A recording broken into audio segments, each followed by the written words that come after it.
This is a presentation of the 19th Annual Colorado Snow and Avalanche Workshop, a program of the Colorado Avalanche Information Center, Friends of CAIC, and the National Avalanche Center, presented by DINAFIT and PAMOCA. Good morning or good evening, depending on where you are, and welcome to the second day of the 19th Annual Colorado Snow and Avalanche Workshop. I hope that you were able to attend yesterday. I thought it was a great day. Hopefully you did too. I think we have another great set of speakers and discussions on tap for today. I want to thank our title sponsors, DINAFIT and PAMOCA, and also all of the other sponsors that have contributed to this event, and as well as the Forest Service National Avalanche Center, which partnered with us to put this on and is responsible for drumming up a lot of the quality talks that you're going to see. Just a reminder of how today's going to work. We'll have moderators for each session.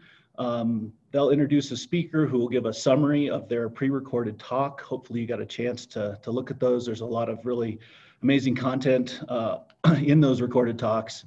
And then we'll go into a discussion. You can raise your hand at the bottom of the screen and we'll put you in a queue to ask a live question. And we really encourage you to do that because this is your opportunity really to talk to these folks one-on-one. And it's great for everybody else to hear your questions and your ideas. But if you don't feel like getting on the live Zoom call, there's a question and answer box at the bottom as well. You can type your question into that and we'll feed it to the moderators so they can get it to the speakers. We did have a lot of great questions yesterday, a lot of really good discussion. Occasionally we had more questions than we could get to, and so we are collecting those and we'll be passing them on to the speakers. We're not really sure if they'll have time to answer all of them, but we're going to try to give them the opportunity at least. We do have the recording from yesterday up on the live website, so if you go through today and feel like you want another 4 or 5 hours of watching a Zoom video, that content is there for you, and it's going to stay up there for about a month, along with all of the recorded talks. So if you want to go back and look at something, or if you miss something, that will be up there for a month.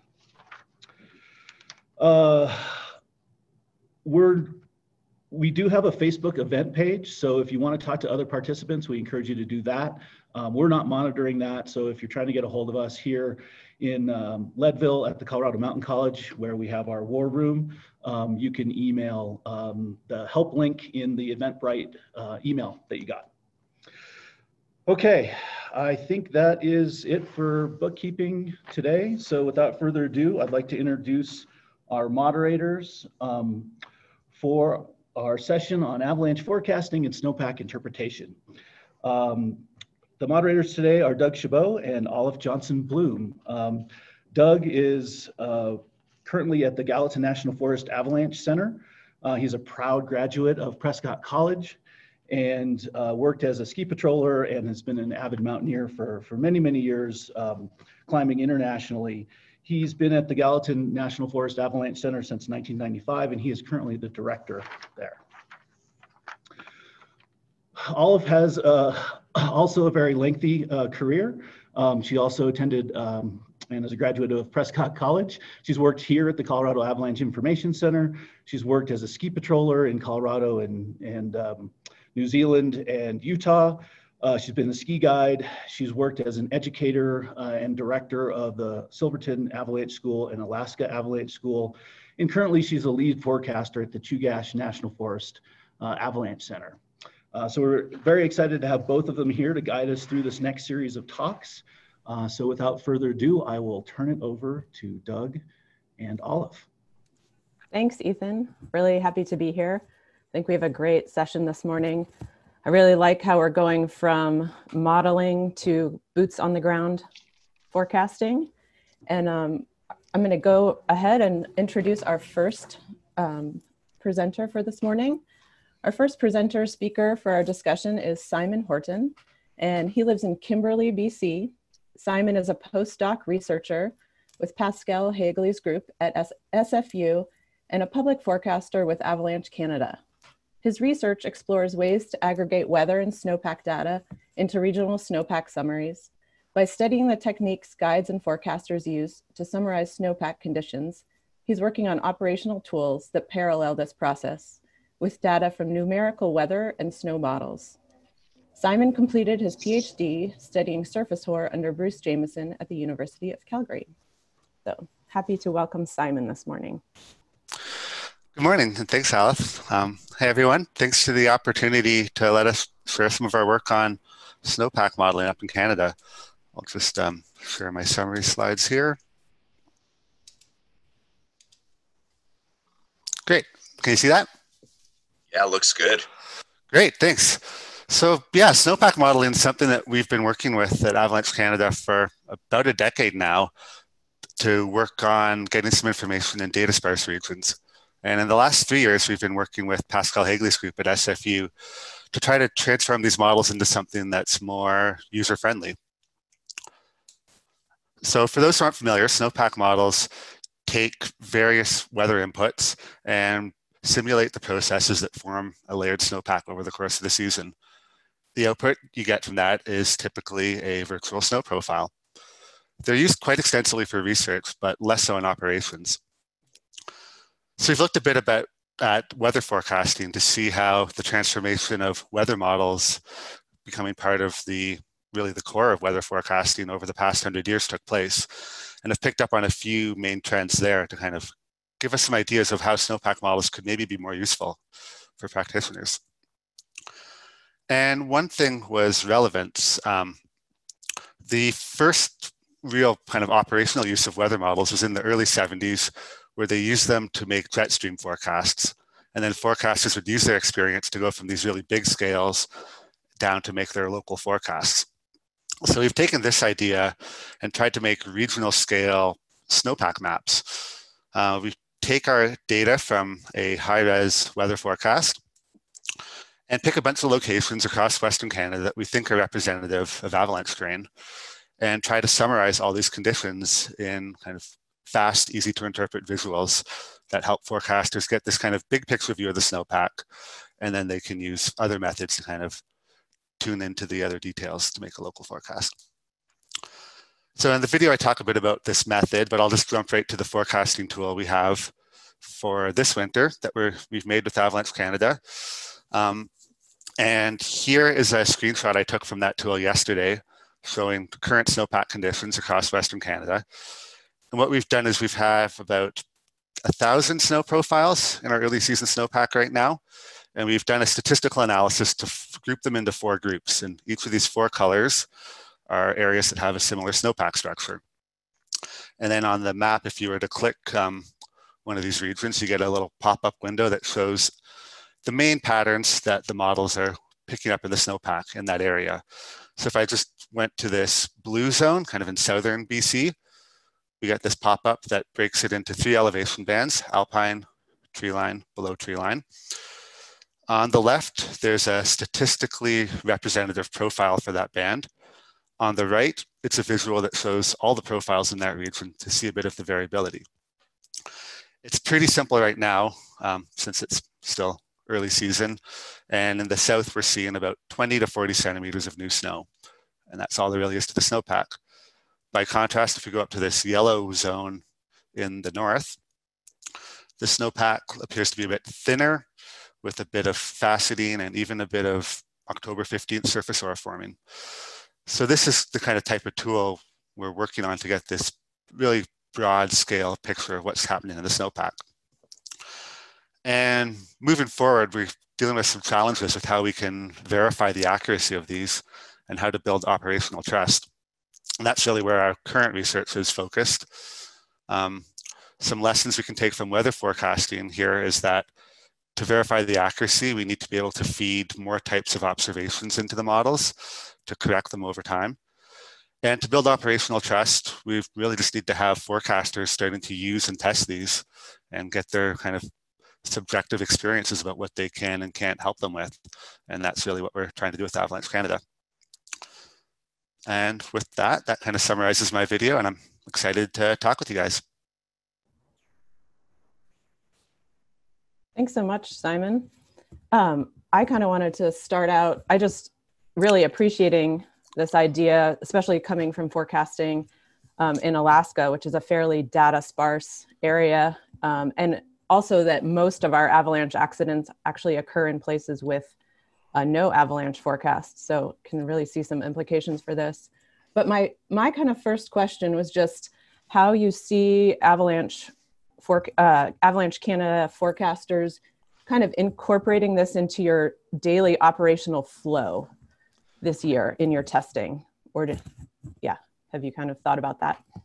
Yeah, absolutely. We've had a couple of kind of test products over the last 3 years or so, and they've kind of been a little side project, not really part of the main workflow. And we've kind of periodically got forecasters to look at those and kind of make notes and feedback. And we've been testing a bunch of different products at Avalanche Canada with that. Also, some just visualizations to look at weather observations and avalanche observations. And from that feedback, we're kind of developing a more streamlined tool, which is what I was just showing screenshots from. So that's going to hopefully make just accessing the information a bit easier for forecasters, because it's going to be with a lot of their other main data streams. And then from my experience, where it's most useful in writing their public forecast is the first day on shift, kind of getting caught up with what happened.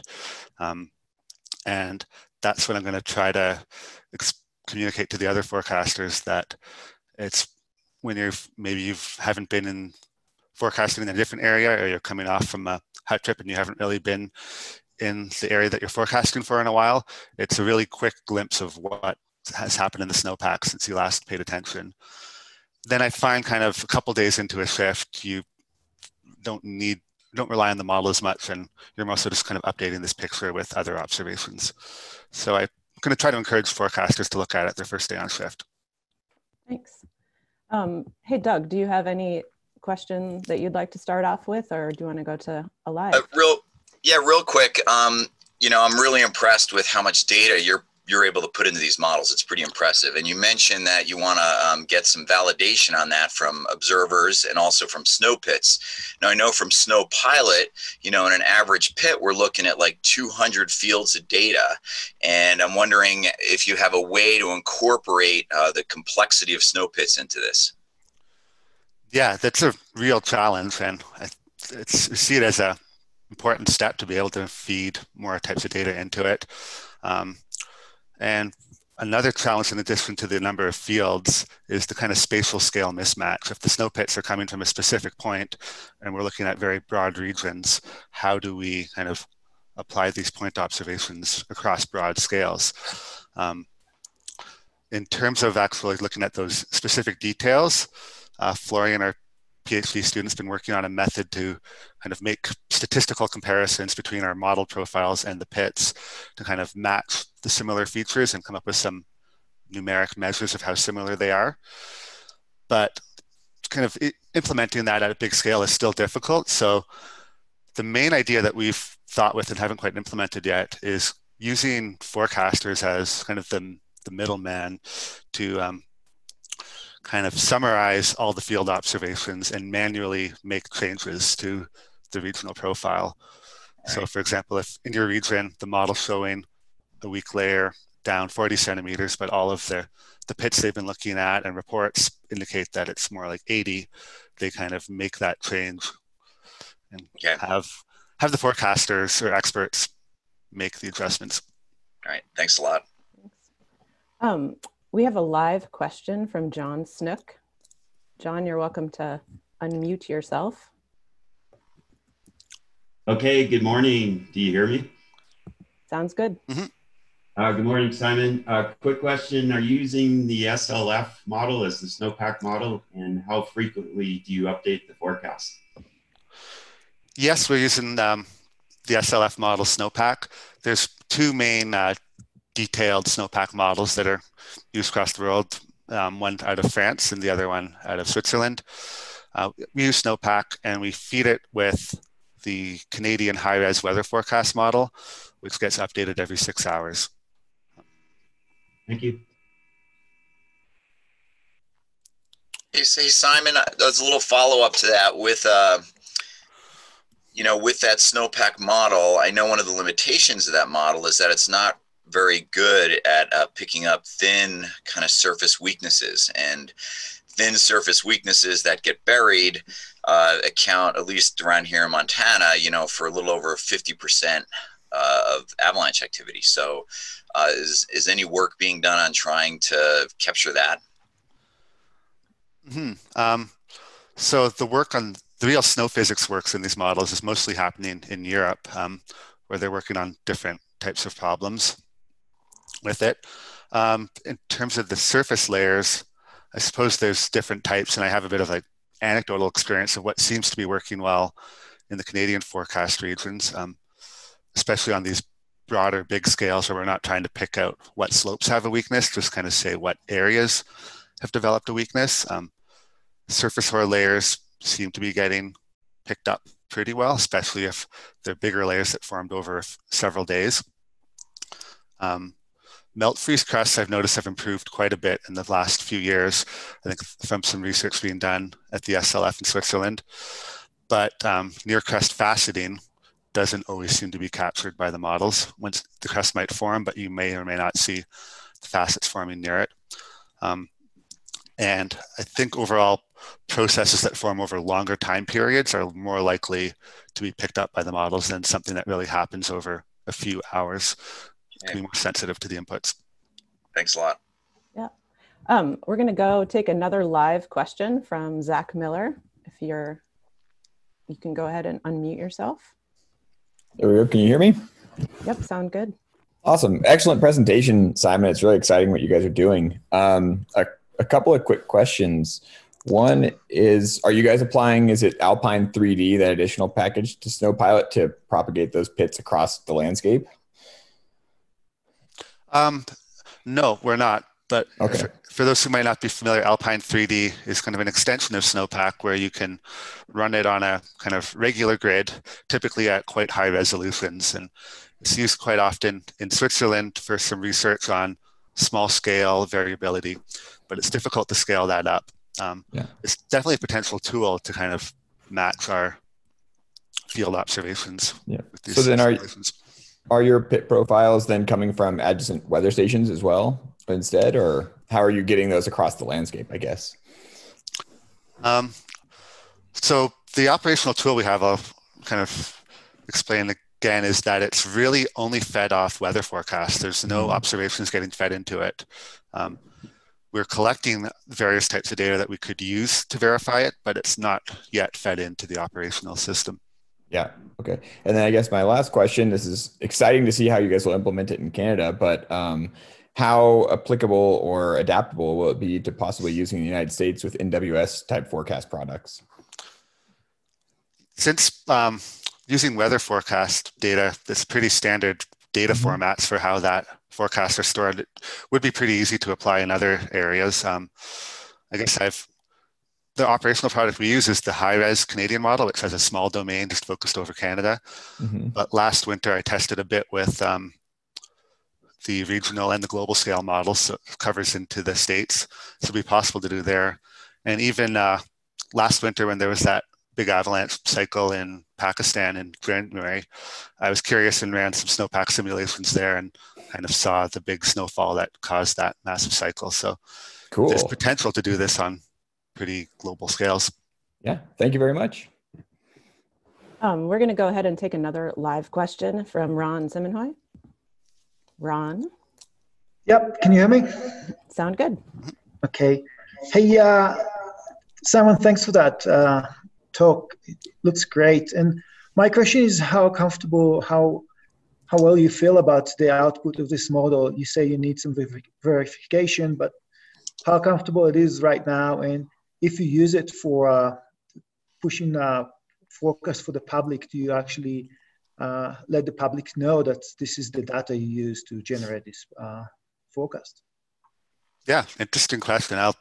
The first part about how accurate it is, I guess I've formed some subjective kind of experiences over the last few years looking at it. And in general, it works well where the weather forecasts are good. It's pretty obvious. And the most important input is getting the snowfall amounts correct.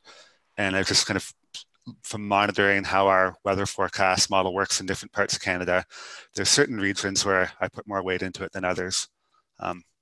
One area where it doesn't seem to work quite as well is along the coast, where the kind of immediate orographic effect of how much snow falls out of the systems is quite sensitive in the weather models, and you can have really deep or really shallow snowpacks.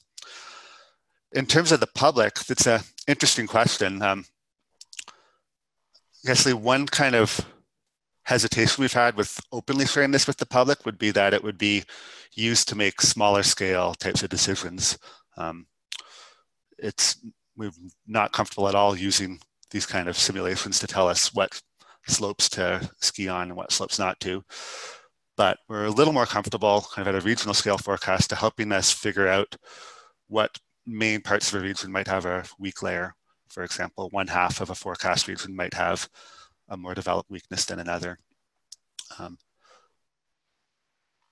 then also, I guess on the public side, we're hesitant to have them use it to actually make decisions, but I think there's potential to use this as a communication tool to kind of illustrate what the snowpack looks like and where these avalanche problems may kind of exist, and some kind of visual snow pit that we communicate to the public. Thanks. We have a live question from Zach Guy.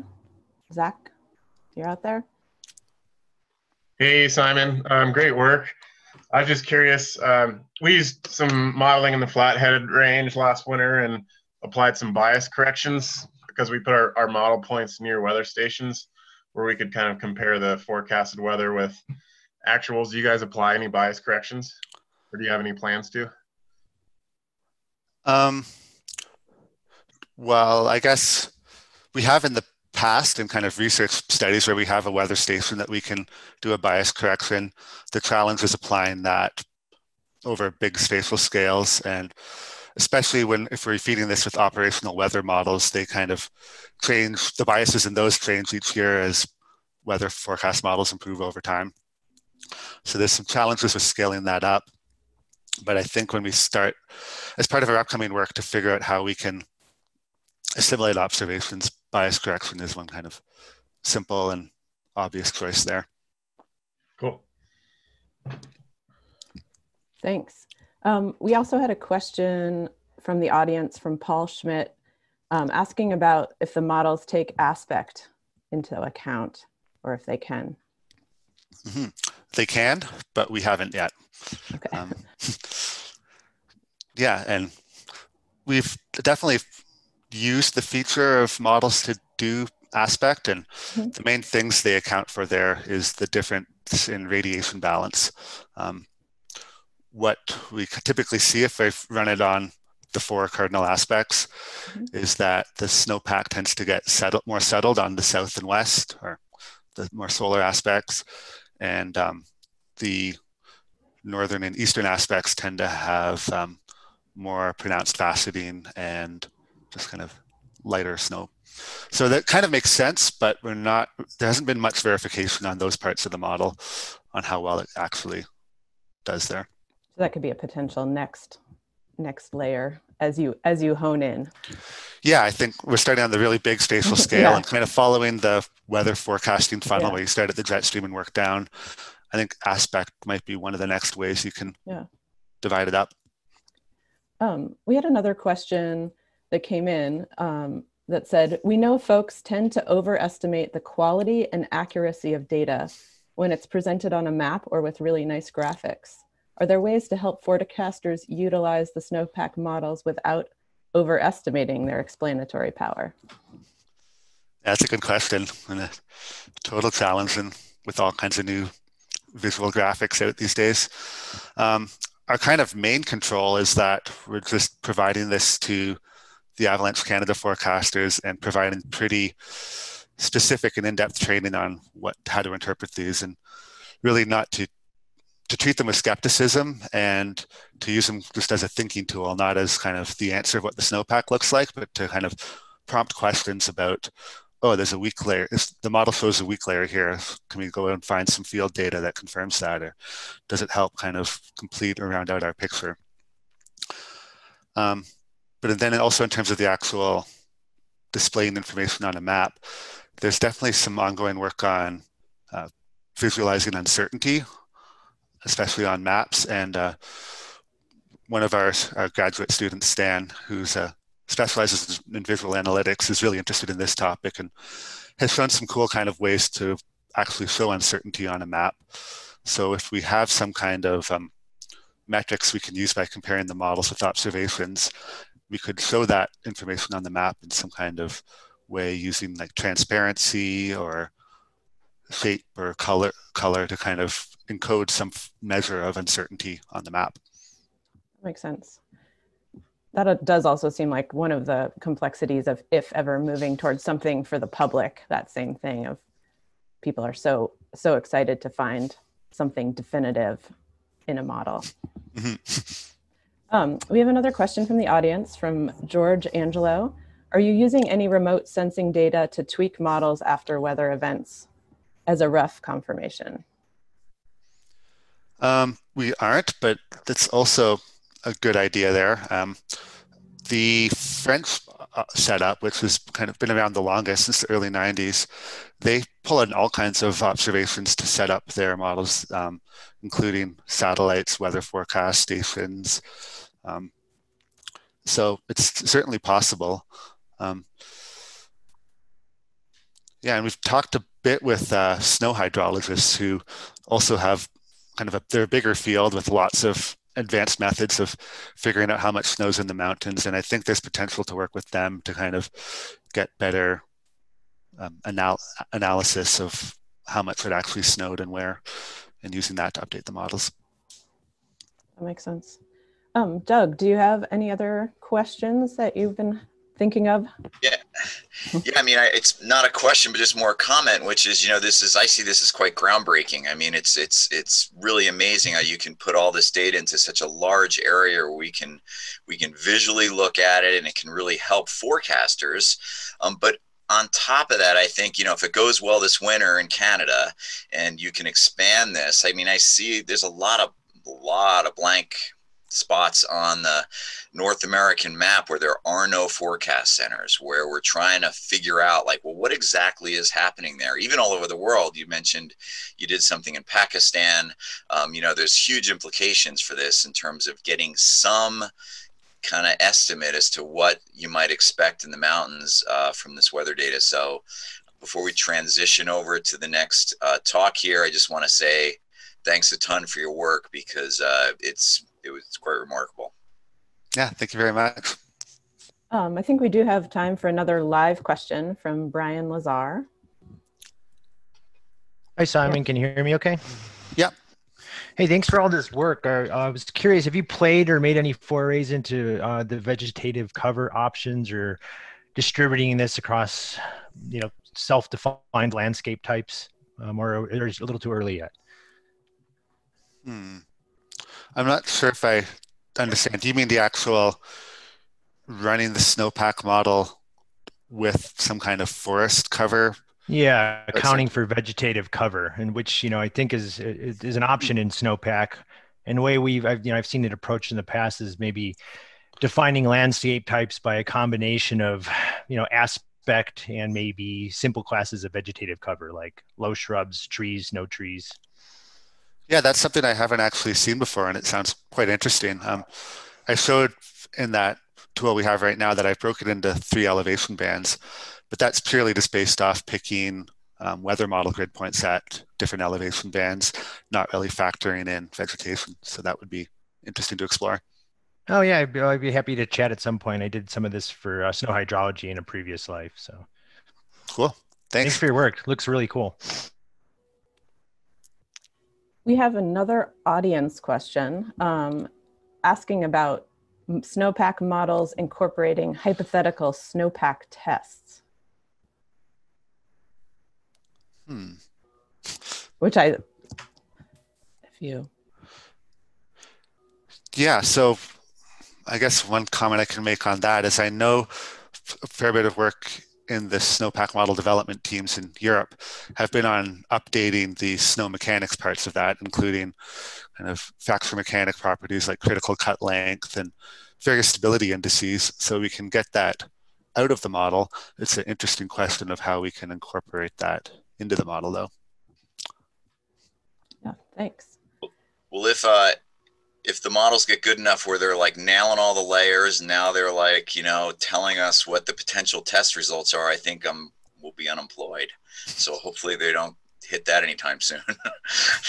I like that you added that at the end of your presentation as well, that we're not obsolete quite yet.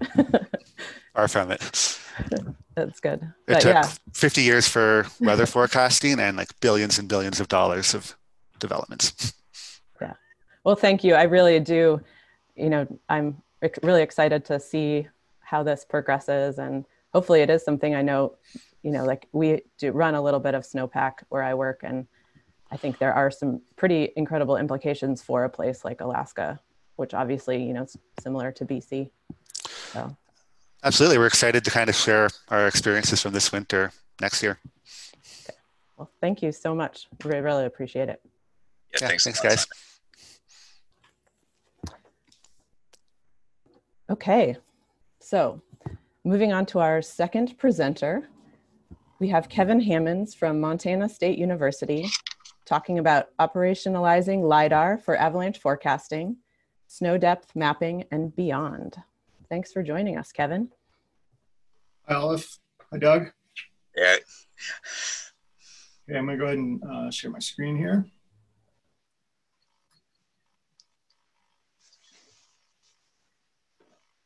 You guys see that? Not yet.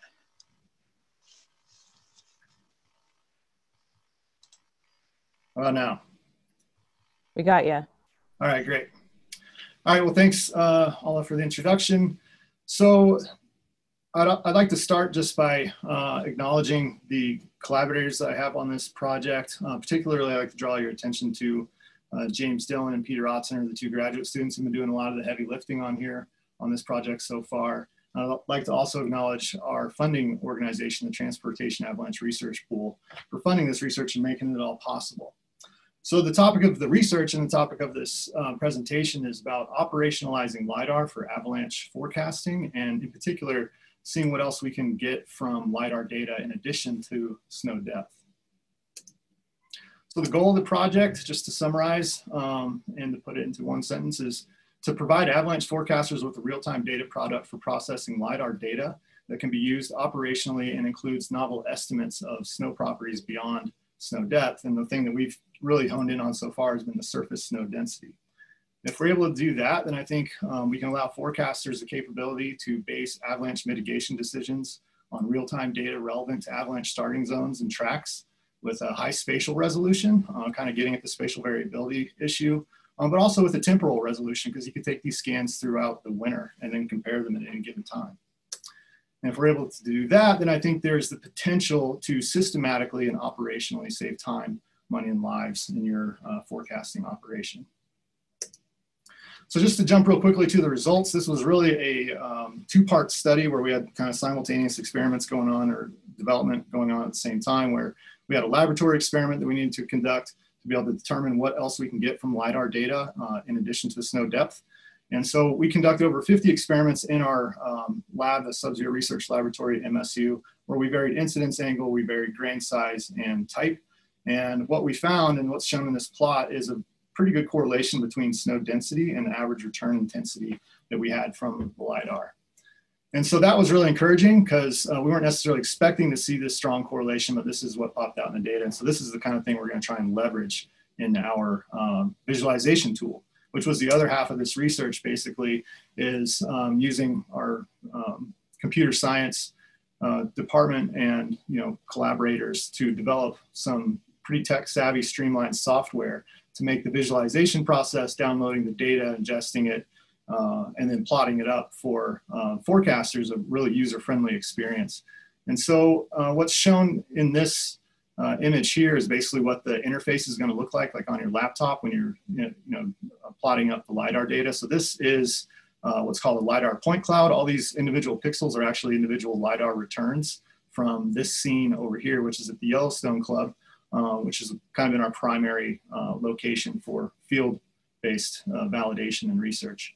I'll point out too that you can even see some of the bomb tram lines up here at the top of the ridge line, just to give you an idea. Sorry about that. Just to give you an idea of the spatial resolution that we're able to obtain. So underneath the hood, there's a lot going on that you don't have to worry about, like identifying vegetation, trees, and cliffs, aligning scans in case you're not in the same spot, and then ultimately providing you these products where you can view this in terms of snow depth, which is shown here, or you can look at it in terms of slope aspect or the surface snow density is what we hope to be able to incorporate. If you want to just zone in on just one particular area, you can just draw, it's really simple to draw just an arbitrary shape around a starting zone, for instance, and just look at that in more detail. I think a lot of the utility in this software tool and, taking scans of returning to take the same scans of the same area multiple times over the course of the winter is that you can start to look at increases in snow depth or changes in surface snow density as a function of the depth that you want to look at. So you don't always just have to look at, the difference between the ground and the current surface. You can look at the current surface difference between that and the last scan, which might have been after the last storm, or even the one before that. The idea being, if you know that there's a weak layer out there at a certain depth and you have a scan from that time period when it might have formed, you can just look at how the snow accumulation is changing on top of that, on that layer. So I'm going to leave it there and be happy to answer your questions. I'm really happy with the progress of the research so far. I'd say we're about halfway through it at this point. Could definitely use another year to work on this and use some more field validation. But yeah, I'm happy to report that real-time LiDAR is on the verge of becoming a reality for avalanche forecasting. If you'd like to learn more about this project, you can visit us at montana.edu/subzero. All right, thanks, Kevin. I also wanted to apologize. I did not introduce you properly, and I want to make sure your credentials are out there. So just adding that Kevin, previously a climbing ranger on Mount Rainier and an avalanche forecaster at Sylvan Pass, Dr. Hammonds currently studies the material properties of ice and snow in the Civil Engineering Department at Montana State University as an assistant professor, where he also serves as the director of the Sub-Zero Research Laboratory. Applications for his research include avalanche forecasting, snow remote sensing, snow hydrology, and better understanding the mechanical behavior of natural ice flows. So sorry about that, and really excited to get into the questions. I kind of wanted to just start out with one of the questions I got before, which was saying storm time is when we avalanche forecasters are in a state of information starvation. So how well does could a LiDAR scan work during a storm cycle? Yeah, great question. One of the first ones that I always get. So LiDAR, being at such a short wavelength, doesn't work great in all weather conditions. So we've had some success with it in like really light snowfalls. It's also a function of how far away from the topography you are that you're trying to scan, the depth, I guess you could think of the precipitation. But in general, LiDAR doesn't work great in heavy precipitation and can also have trouble seeing through clouds for sure. So where I live with the heavy rain might not work so well. Yeah, it's not a silver bullet. It's not going to work all the time in all conditions. But if you just get as much of the nice thing is that it's quick enough that if you just get a brief lull in a precipitation event, you have a good chance of being able to get some data. Okay. Doug, do you have a question? Yeah, Kevin, I was wondering two things. One is that little terrestrial unit that you had bolted to looked like the deck there. How much do one of those cost? And also, do you see it mainly being used for like ski areas or very kind of slope specific, or is there some broader kind of mountain range applications for this as well? Yeah, another question I was anticipating. I hope you guys don't mind if I share my screen one more time. So how much does a LiDAR cost? So the one that we're using costs about $250,000, which I understand is a lot of money and can make it quite cost prohibitive, let's say. But the good news is that if you Google right now, LiDAR cost, like right now, take a look, what you'll find is a lot of articles related to how cheap LiDAR is getting, which is driven mostly by the autonomous vehicle industry and the DoD. So here's a few examples. So from Wired, this LiDAR is so cheap, it could make self-driving a reality. They're bringing the price down from $75,000 for these LiDARs to about $500. There's another article here from The Verge. LiDAR sensors aren't just for self-driving cars anymore. But the one I really draw your attention to is this sort of tech forecast that shows the price of LiDAR that is expected in the near future to continue to decline. So where we're at right now is this rotating mechanical LiDAR, and it's anticipated, this is all just market speculation, but it's anticipated that it's one of the most expensive units right now, but it is going to continue to drop in price as the market expands and as more businesses enter the market and it becomes more competitive. All that being said, $250,000 is still a lot of money, but if you ask your local DOT how much it costs to shut down a highway like I-70, I've heard estimates of as much as $1 million an hour. So from my standpoint, it seems like there could be room here for operational forecasting outfits to still save money, even with this kind of current expense. And how wide a span can that cover? Like, a valley, or like how big? Pretty much, if you can see it, it can see it. So Okay. If you turn 360 degrees around, the point you're standing in, the LiDAR can also do that. Okay. And as far as the range goes, there's different LiDAR units that are out there that have different power capabilities. So some can reach out, like the one we have can go 10 kilometers and get a return on snow. Others are shorter, from like 1 kilometer to 2 kilometers. So it might be a little bit more specific to your terrain for which one you might go with. All right, thanks. We have a question from Jason at CIAC. Can you compare LiDAR to some of the snow depth mapping that Zach Miller completed with his drone work? Yeah, so I think there's a lot of similarities between LiDAR and the structure from motion drone, UAV approach that Zach showed. Oftentimes people call structure from motion, like the poor man's LiDAR, basically, because you can use photogrammetry and just a standard camera to be able to obtain some similar data. But I think I'm not as experienced with that technique, but I think one of the drawbacks is that you need to get closer to your terrain than you need to be with a LiDAR system. And it's more of a passive measurement because you're taking an image. You're not actually bouncing, a packet of energy off a surface and getting it back. So I think the LiDAR resolution is hard to compete with in that sense. And then the last thing I'd say is that, what I think we're getting at here with being able to get additional properties from the LiDAR, like the surface snow density, is another, that's because we're actually interacting with the material. And that's something else that you don't get from the structure from motion. But yeah, the photogrammetry work, I think, has a lot of room to grow for different applications in snow science right now, that's for sure.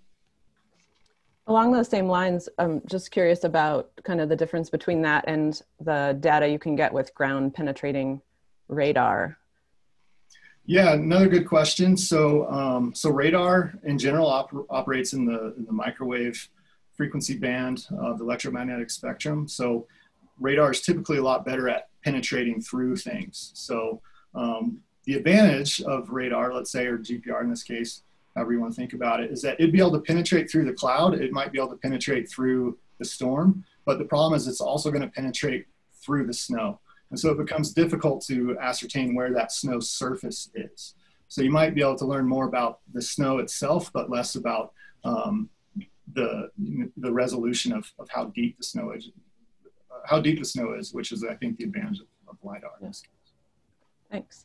We have a live question from Zach Keskinen. If you're on, Zach. Yep. How's it going, Kevin? Hi, Zach. How you doing? Good. I was wondering if you guys have done anything with varying the wavelength that you are emitting from the LiDAR, if that's a capability you have to potentially extract other snow properties from the surface. Yeah. So for the LiDAR aficionados out there, we're using, like you, Zach, we're using a 1064 nanometer wavelength, which is fixed. We can't vary that.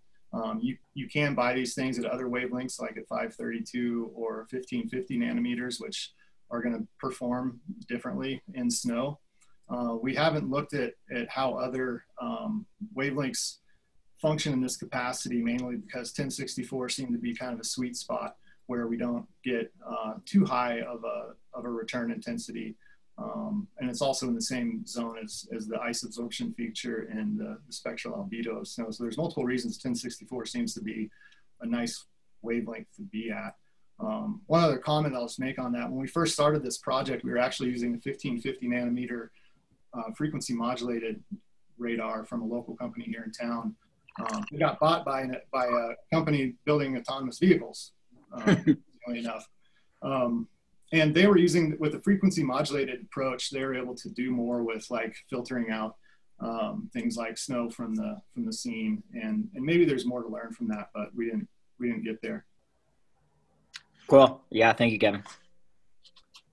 We have another live question from John Sykes. Are you out there, John? Yeah, can you hear me? Yep. Hey, Kevin, thanks for your presentation. I was wondering, you mentioned with the software processing that it can align the LiDAR profiles from different dates. I'm just wondering how sensitive that is. Like if you need to be, have a consistent marker or post where you're connecting or collecting your readings, or if you can use it in a more, flexible format, and then it would still be able to align surfaces from multiple dates. Yeah, good question. So for the closer range kind of applications, like what I consider to be 1 to 2 kilometers, it's really helpful to have reflectors in your scene. And those can be fairly close to the LiDAR, or they can be like at a distance, like on a ridge top.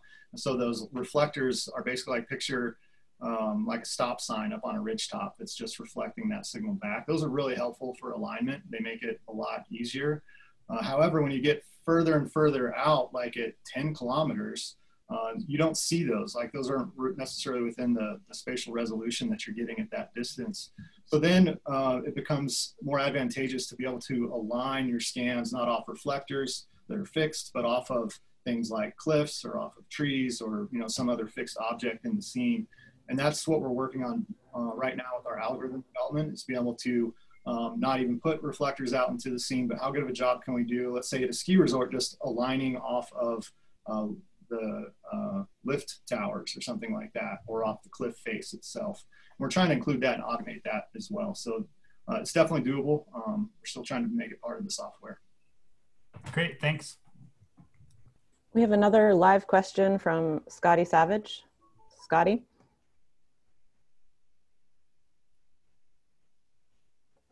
Hi, Kevin. Hey, really cool application of LiDAR technology. It's pretty exciting. Thanks. Hi, Scott. Hi. So my question, in scaling this up to say a highway kind of scale, or like for me, the first thing that jumped to mind is say the urban corridor around Ketchum where you have urban avalanche problems. Do you see any big hurdles in scaling that up on the software, on the processing, this and that? Is there anything unsurmountable with that? No, not at all. I mean, that's specifically the kind of application that we're designing this for, being part of the Transportation Avalanche Research Pool selected research. So we're building this for operational highway forecasting, actually. And not to say that it can't be applied anywhere. Just for instance, we're also using this LiDAR, this really powerful, LiDAR with a 10-kilometer range. We're also using it in our laboratory at just a few meters away from our Snowpack. So you can go from short range to long range. The software doesn't care. All it wants to see is the data file come in, and it'll do what it needs to with it. Right. So it's more months, years, not years, decades out there for where this is from what you're estimated to where it's a real technology. Yeah, I think it's ready to go right now. I think as we were talking about before, it's an expensive investment to make right now. It's definitely an upfront cost, but I think between the software platform we're putting together and what's available right now for LiDAR, like the one we're using is just a commercial unit right off the shelf. It's kind of here now, this capability. Thanks. Yep. We have a question from Carl. I noticed on your best fit line that your 2 surface hoar samples were above your line. I'm wondering what you think the potential is for mapping surface hoar distribution with a LiDAR when the surface hoar is on the surface of the snowpack. Yeah, great question. That's something I'm really interested in as well. Those 2 surface hoar points on that best fit line were just sort of off-the-cuff attempts at seeing what we call a surface ore proxy might look like from the LiDAR reflectance. So it wasn't even real surface ore that we were looking at. It was actually just like frost that grew on the ceiling of our lab that looks like surface ore. So we thought we'd try it out. But ultimately, what we need to do is grow real surface ore in the lab like we've done in the past, and get this thing out in the field when we have good surface ore layers, and get some field validation, some ground truthing, and compare that to our LiDAR return intensity. We've got some reason to believe that with this particular commercial system that we're using, that we'll be able to get a really well-defined signature from something that's really anisotropic like surface ore. Thanks. Thank you. We also had a question that came in earlier from Bill Nally. Can you talk a little bit more about what happens to the incoming light from the LiDAR when it hits the snow surface? How is it scattered, and how far does it penetrate into the snowpack? So for our LiDAR at 1064 nanometers, which is just out of the optical spectrum and into the infrared, it really doesn't penetrate very far at all into the snowpack. I mean, sunlight, for instance, which is over a much broader spectrum, penetrates at most like 30 centimeters into a snowpack. But I think with this LiDAR just being narrowed down to just this single wavelength, it's not penetrating much at all. What's happening once it interacts with the snow? If you think of snow as just a porous medium, you have three things that can happen: transmission, absorption, and reflection, basically, of that light wave. And those things are all going to start happening at the same time. If you think of each individual snow grain as like a mirror, it's going to start, some of that incident light is going to be transmitted, like refracted through the ice grains. Some of it's going to be reflected, and then it's going to reflect again and again and again until eventually there's no energy left in that beam, and that's called multiple scattering. And it's definitely a phenomenon that's well known in snow to occur. So it gets a little bit complicated when we start looking into what's happening with the interactions of light waves with snow. But I think what's known is that at this particular wavelength and frequency, we don't have very much penetration. Thanks. I think we have another audience question from Jessica Sanow. Is the LiDAR stationary, or do you move it to account for inaccuracies due to incident angles, or do you account for that in another way? So we do keep the LiDAR stationary. So it's a terrestrial laser scanner. So it actually scans the scene, from a fixed location. And then once we have that point cloud, like the one that I was showing in our software demo, we can pull out from that things like slope angle and aspect, and then we can account for that. That's what we need to account for and be able to actually plot this up in terms of surface snow density, because the return intensity is a function of the incidence angle of the beam. And so we basically get that from the spatial data, and then we can the next layer is to add on like something like snow density that's also going to be based on the return intensity. Thanks, Kevin. We're about to kind of wrap this up, but just really appreciate it. And I think really, curious to see the progression, especially with your visualization data. And, hopefully more programs will have LiDAR available to them. Seems like there's some keen interest in it. Yeah, I think so too. I mean, I don't think LiDAR is a silver bullet by any means. I think a combination of different remote sensing instruments is what we really need to be able to ascertain what's happening on the snow surface or in the snow at any given time remotely. But being able to have LiDAR at your disposal as an operation, I think would really enhance your productivity and save you time and money along the way. And hopefully this software package will be ready to go by the time LiDAR becomes that much more affordable in the future. Are you gonna, Kevin, are you gonna use this again this year at the Yellowstone Club, and will the patrol have access to that, maybe for morning meetings or something like that?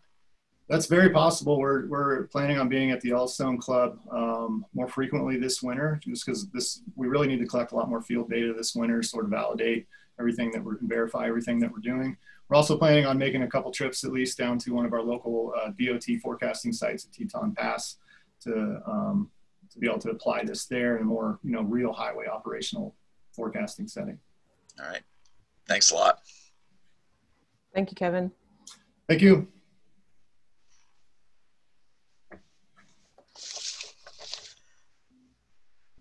Okay, we're going to jump into our third talk here on comparing extended column test results to signs of instability in surrounding slopes, exploring a large international data set. Frank, who did the PowerPoint presentation, is not able to be here, but Ivan and Carl Birkeland will also be answering some questions and presenting. Ivan Moner is an avalanche forecaster with the Val d'Aran Avalanche Center. He was born and raised in the Pyrenees before obtaining a degree in geology at Barcelona University. Right after that, he ski patrolled for a few years, then avalanche forecasted for both the highway and then the public. He would spend summers in the Andes working in skiing, imagine that, and avalanche consulting for ski resorts and avalanche mitigation programs. He has taken the avalanche operation courses at Avalanche Canada and teaches avalanche education mainly for guides and patrollers. So with that, welcome Ivan, and the floor is yours. Hello, Doug. Hello, everyone. I'm very glad to be here today. Let me share my screen with you.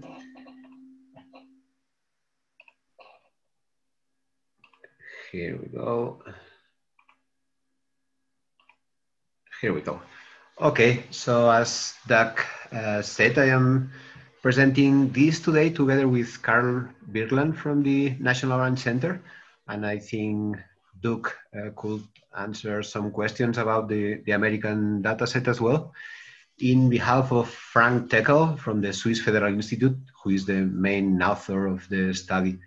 Frank defended his PhD just a few weeks ago in September, and now he's having some vacations before he starts with the forecasting season. Carl, me, and Doug, we will do our best to answer the questions that arise from the presentation, but please be indulgent with us, especially on the statistical side of the work. Going to the study, this study is on the stability interpretation of the extended column test results. And it started with a Swiss previous work that was done with a more reduced data set. But about a year ago, Frank contacted us with the aim of expanding this study by incorporating international data. We and Carl did some presentations, some validations on the ECT results back in Whistler's ISSW, and I guess that's the reason he looked for us. So what was the question now? Now the ECT, it's a very well established stability evaluation method. It's accepted worldwide. And we all have the widely extended interpretation that takes into account if a fracture can propagate across the whole block or not. But what we tried to find out in this study is if the number of taps has any meaning. So the number of taps necessary to initiate the fracture has any relevance or not. Regarding the interpretation of the test as stable or unstable. For doing that, we had this international data set consisting on 3 databases. First of all, the one coming from Switzerland, from the SLF, it's 1,200 ECTs performed by the SLF observers. Then the much more the smaller data set coming from my Avalanche Center from Val d'Aran in the Spanish Pyrenees, 170 ECTs, in this case performed mainly by the forecasters in the Avalanche Center. And then we have the bigger amount of data coming from the snowpilot.org data set that it's worldwide, but most of the data taken in this study are coming from the US. It's 2,600 ECTs in total. These snow pits that we have used in the study should include, of course, at least one result of ECT and observations relating to the snow stability in the surroundings of the slope. Maybe here it's where we find the main differences between the three data sets. It's especially about what area refers the observation of the snow stability. In the case of Switzerland, it's in the scale of valley where the observation was done. In the case of the States, in the snowpilot.org, it's more the slope where the ECT was performed or the neighbor slopes. And in the case of the Valdaran dataset, we took into account most of the values, so it's a bigger area. With this data, we split it and we rated unstable the ECT result if we found that there were recent avalanche activity in the slope or signs of instability, that's woofing or shooting cracks. And we rated the ECT result as stable if we didn't have these recent avalanches or these signs of instability. And in the case of the American data set, additionally, the slope has to be skied or snowmobiled, or there must be tracks on the slope. Carol now will explain you what did we find in the study. Carol? Thanks, Ivan. I'm just going to touch on this briefly since we want to go to the questions. But this was the main graph, the main finding in Frank's work, and Frank is right over here, so he's looking over my shoulder as we talk. And the main thing to look at is here on the vertical axis, it's the proportion of unstable slopes. And on the horizontal axis, it's the number of taps. And so the two main takeaways are, you see this dotted line here at about 0.32. That is the number of unstable slopes in the whole data set. So the more a line is, the more that the either red line, which is the propagating ECTs, or the yellow line, which is the ECTs that don't propagate, the farther that is from that base rate line, the more it's telling us. So when it's above that line, it's telling us that things are more unstable. When it's below that line, it's telling us that things are more stable. And so we see that there's both a difference in whether it propagates or not, but also we see that there's a difference in the number of taps. And so go ahead, Ivan, we can go to the next slide. Yeah, we can just click, yeah, perfect. And so the take-home points are that from Frank's work is that the ECT is a valuable test for stability assessment. And the real big thing for me is that he's showing that the most relevant factor is whether or not it propagates, but also relevant is how many taps you have, the fracture initiation. So, you know, how does the test location compare to slopes of interest? Again, you know, some things to think about. Of course, we have spatial variability. We have false alarms and misses, and that's really inevitable with some of this work. And the other thing that that we want to emphasize is that we always use stability tests together with other information. And finally, a poor test result should always result in you using extra caution. And with that, we can go to the questions.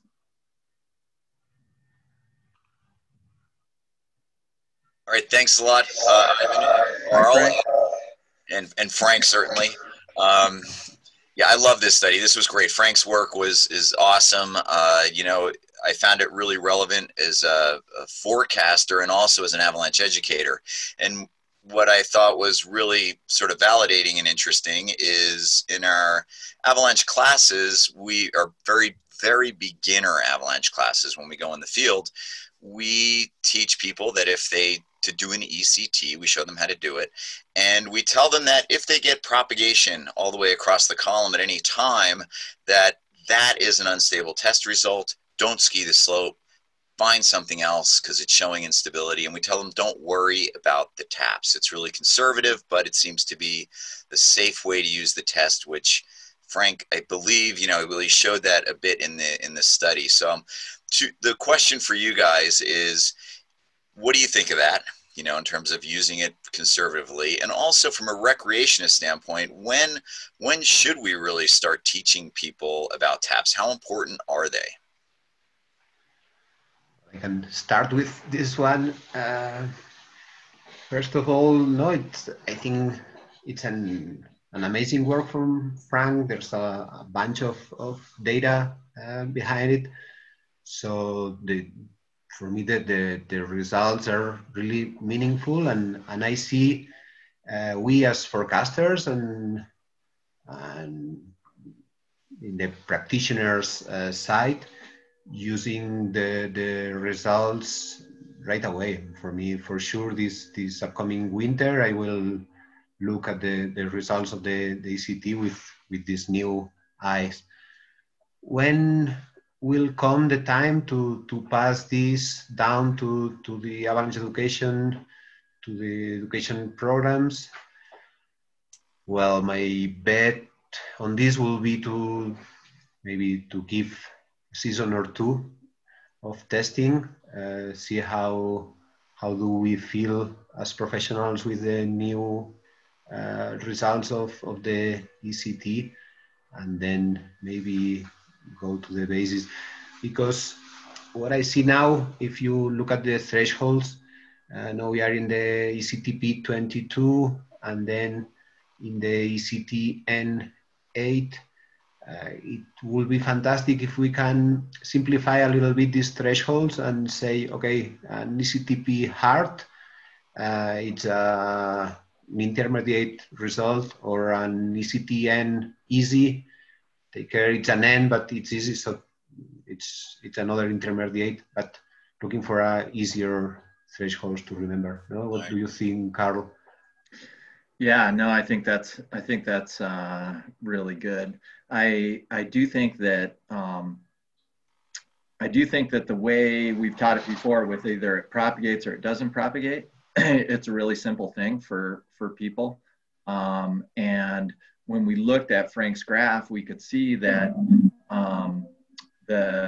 the line for when it propagates always stayed above the base rate, and the line for when it didn't propagate always stayed below the base rate, but it was very close to the base rate, as Ivan was saying, in the ECTPs, the propagating ones that are hard, or the ECTNs, the non-propagating ones that are easy. And so, I think we can still, for our very basic users, we can probably start them off with it either propagates or it doesn't. And then for the people that are bringing a lot more information into their evaluation, I think we could start to then say, like Ivan was saying, if it's an ECTP that's hard or an ECTN that's easy, then we have to start thinking about being in this sort of middle ground and making sure that we really take in some of the more, we always want to be taking in more information than just that test, but in that range especially. Right. Olive, do you have anything to start here? Otherwise, we'll go to live questions. I guess just in thinking about the scale, kind of thinking about the scale you created, with the idea of, say, the upcoming winter or beyond, was the idea that this then is for operational use, for public use? Was there kind of a concept with that? Yeah, I can go ahead and start on that, but I think that, Frank is, I think Frank did a really nice job at looking at a big data set and coming at it without any preconceived notions, but to just go where the data led him. And in this particular case, what the data led him to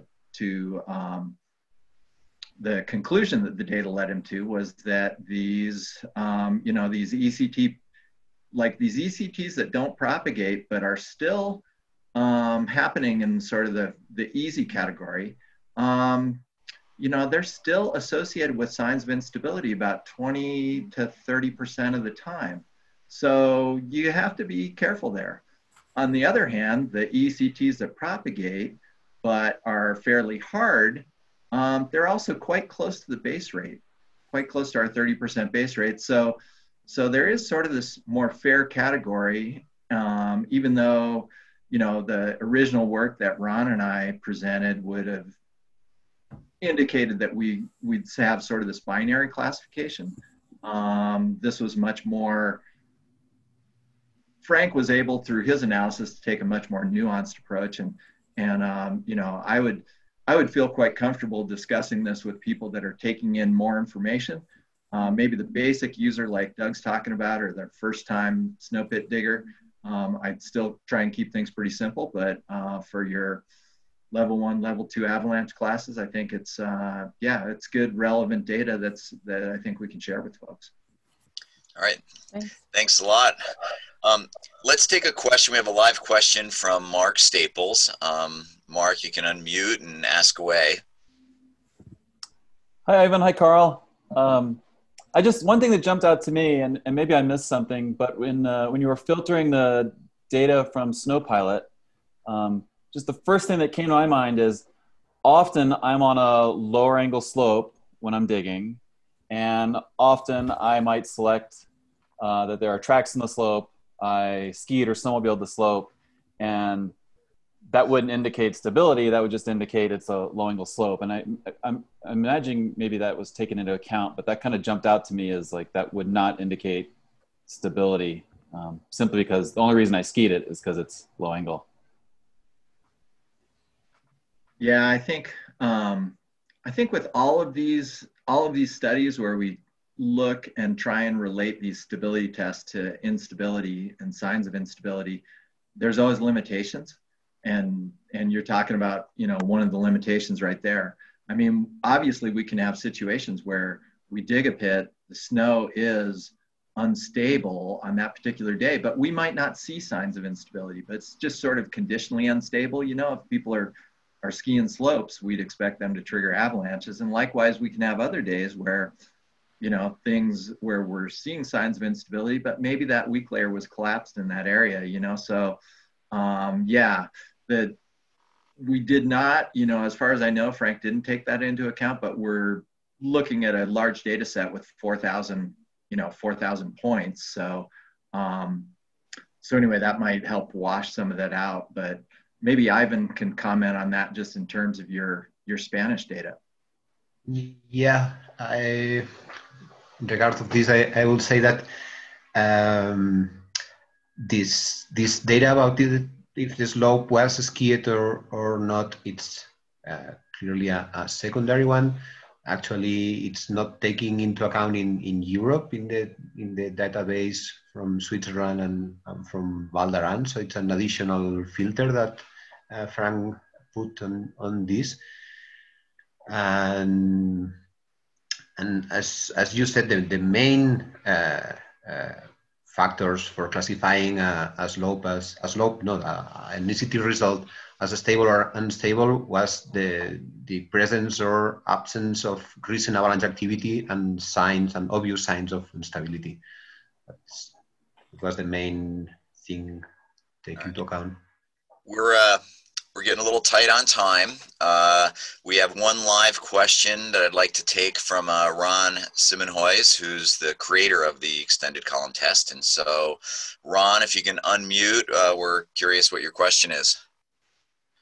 My question is, did you see any variation in different snowpack or snowpack regimes in your data sets? Are they places or snowpack regimes that the extended column test seems to be performing better than other, or where it changes from stable to unstable?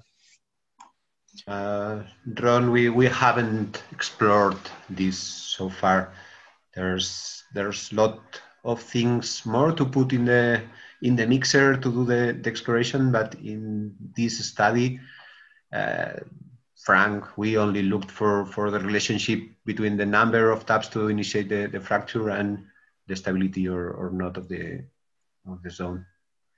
Yeah, and I'd just quickly add that you know, one of the big advantages of using such a large data set is that, you know, especially when you look at the snow pilot data, there's a lot of data from Colorado, so continental climate. There's a lot of data from intermountain climates, and there's a whole lot of data from California too, coastal climate. So all those climates were kind of combined into one, you know, into one box. And that might be part of the reason that we have some of the spread, but everything was at least represented in the data set.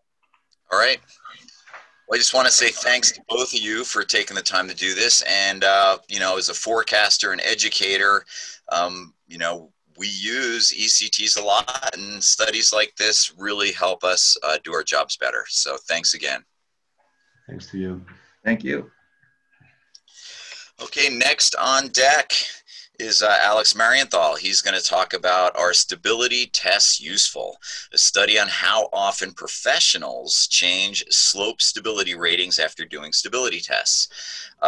Alex works with me at the GNFAC, the Gallup National Forest Avalanche Center forecasting team. He joined us in 2015. Prior to that, he worked for the Friends of the Avalanche Center as an educator, and he ski patrolled at Bridger Bowl. He earned his master's degree in snow science from Montana State University in 2014.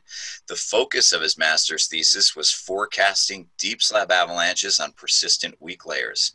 Alex grew up skiing in the mountains of Colorado, and he continues to ski off mountaintops throughout the Intermountain West, Sierra Nevada, Chugach, and Canadian Rockies.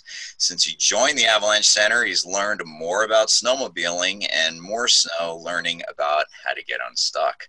So, Alex, I just want to say welcome, and the floor is yours.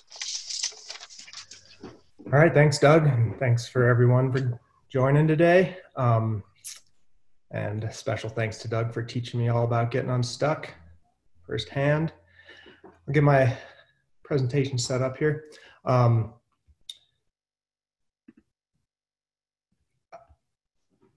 you see the screen share there? Yeah, you're looking good. All right, thanks. So the study we looked at was looking at how often forecasters change their slope stability ratings after doing stability tests. So asking, do stability tests influence forecasters' rating of slope scale stability? We had a data set from avalanche forecasters in the Western US, and I'll say a quick thank you to all those who helped us gather this data over the last 4 years, from GNFAC here and Colorado, Eastern Sierra and Utah, and then Doug and Carl here helped me put this together as well. So with that data, over 4 seasons, we had data from 20 people, and that ended up being 562 pit profiles. They entered their data into snowpilot.org so we could easily gather and analyze it.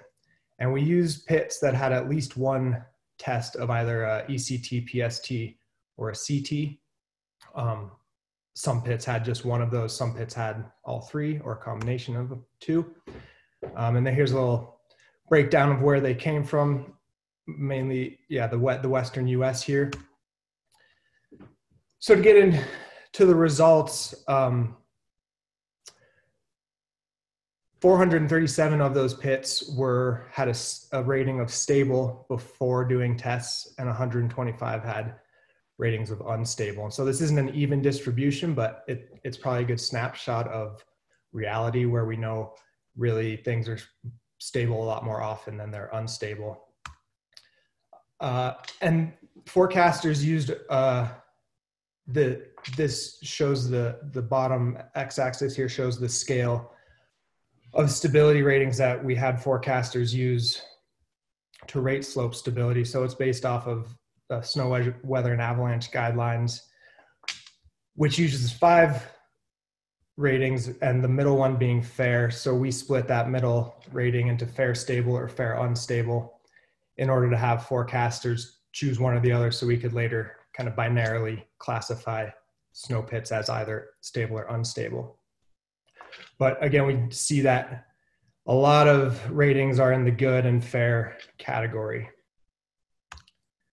A note on rating slope stability, we chose to use professional avalanche forecasters for this study because they should have the best idea of snow stability in their regions, because they're tracking, from day one avalanche activity, daily weather, avalanche mitigation results, and weak layers throughout the season. So if anybody has a good guess of stability before doing tests, we're hoping that forecasters have the best guess of that, based on all this other data that they're incorporating regularly and continuously through the season. So after performing stability tests, forecasters provided another stability rating to see if they adjusted their rating at all. And 29% of profiles forecasters adjusted their stability rating at least one step on that scale of 6. In 11% of profiles, the actual stability either switched from stable to unstable or unstable to stable. 9% of the time that was from pits where they initially rated the stability stable, and then after doing tests switched it to unstable. And 18% of the time they initially rated the slope unstable and then did tests and switched it to stable. And we'll discuss these a little bit more in the question and answer, I presume. The bottom line here is that in 29% of profiles, professional forecasters adjusted their stability rating. So this really speaks to stability tests being a useful tool. We're going out there, we already have this whole season's worth of data. Maybe it's the beginning of the season, maybe it's later in the season, but we're watching this stuff every day, digging a lot, tracking the weather, getting obs from everybody we can. And we're still, this piece of information is still influential, and probably for the better most of the time. So as I said, this shows us that this highlights the power of digging in the snow and performing stability tests. And even though this is kind of limited to, this data comes from professional forecasters, we think it's a good argument that anybody out there in the snow traveling avalanche terrain should be digging and doing stability tests. I will, end the screen share here. All right. Alex, thanks a ton. Thanks for the quick recap. I'm sure we'll get a bunch of questions here. So I have one. It was prompted by Zach Guy writing in earlier. He says, can you talk briefly about the finding that 18% of the time forecasters adjusted their unstable rating, because of a stable test result. So they're thinking it's unstable, maybe, fair unstable, and then they do the test and it goes to stable. Because at first glance, this seems to go against kind of common teaching. Yeah, that's a good question. I think that number jumps out to a lot of people that we often teach. If you think something's unstable and you dig a pit and you get a stable result, you shouldn't ski a slope based on that, especially if you have all this other data telling you it's unstable. But as forecasters, we're looking at it a little bit differently. As I said, continuously assessing the stability, we have questions about as it's getting more stable or as it's getting unstable. And so there's these situations where we haven't seen avalanche activity for a number of days or haven't had a new load for a number of days. And these pits just kind of help us push us into that stable category, help us confirm that weak layer has gained some strength. And I think part of that Zach has cautioned a little bit about is like forecasters are prone to false stable results as well. And I think when we get those results where we're making that big jump to a stable situation, we'll back it up with more tests. We're not just going to whack out one. We might go dig another pit or something before truly adjusting our danger. Olive, after watching the talk and stuff, do you have any questions here? I was just curious in talking to folks doing their tests, if there was a certain pattern of why they changed their stability rating one way or the other of you know, propagation, no propagation, things like that? Well, I didn't have much interaction with the participants personally, but digging into the data, I do have, if I can pull up another. Or I guess even just because I know you and Doug actually conducted some of the tests. Yeah, so we were part of this. And I pulled up this table as kind of just looking at PSTs and ECT results in instances where it did switch stability. So on the top row, it's when they changed to stable. And on the bottom row is tests that changed to unstable. And this is showing like we changed to unstable a lot of times after getting an unstable ECT or PST. And same with going to stable. PSTs don't show as much of a distinction there, but it does look like propagation was a factor in changing our minds. Okay. All right, thanks, Alex. And thanks, Olive, for the question. I've got a question here from Blaze Reardon. He's wondering how often did forecasters change their ratings by 2 or more steps? So not just 1, but 2 steps. Did they change ratings more often with one type of test? So it's kind of a 2-part question there. So how often were they? I'm not sure about the second part. If they change ratings more often with one type of test, I'd probably have to look into that. But there was a number of times where ratings did change by 2 or more steps, and I actually jump back into my screen share real quick because this here kind of shows that if your before ratings on the left and then what it changed to on the top here. And this is just showing the upper right is situations where we rated it unstable before and switched to stable. And the bottom left is where we rated it stable before and switched to unstable. And a lot of those were in the middle fair range. And the distance from this diagonal can kind of show you, like these are all 2, the 1, 1, 5 up here. Those were all at least a 2-step jump. And the 3, 1, and 7 down in the bottom left were all at least a 2-step jump. So there were a couple where it switched all the way from good to poor, and one that switched from poor to good, but it's pretty focused kind of in that where we're adjusting in that middle range of fair, where we're going out and as forecasted, we have some questions because it's fair stability, and it helps us kind of push one way or the other. All right. I've got a question here from Al Mandel. He says, if you broke out the data, is there some regional, like real obvious, kind of regional aspects or differences in this? Like, are you noticing something different in California or, Northern Rockies? Did you look at that? I'd probably have to look into it a little more. I've looked a little bit at users and like how often each user changes, and it's climate wise, it is pretty evenly distributed. Some people in Colorado don't change as much whilst others do, and same with Montana and California. Okay. Got a question here. Mike Conlon wrote in earlier. He said, did the forecasters only think about stability or also hazard? Do you anticipate different results for hazard levels or an overall similar finding? Because, yeah. Is this like avalanche danger or? Yeah, the avalanche danger.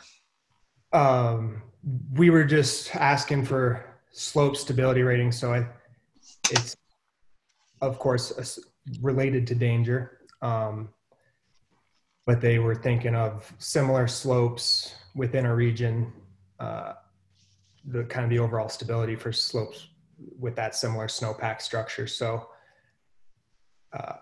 yeah, I can't say if there's I didn't look into like daily dangers or if they would have adjusted that all overall. Okay. A question from Ryan.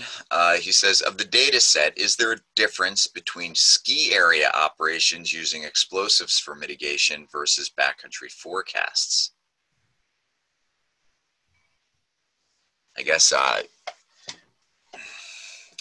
we're, between the, yeah, I guess,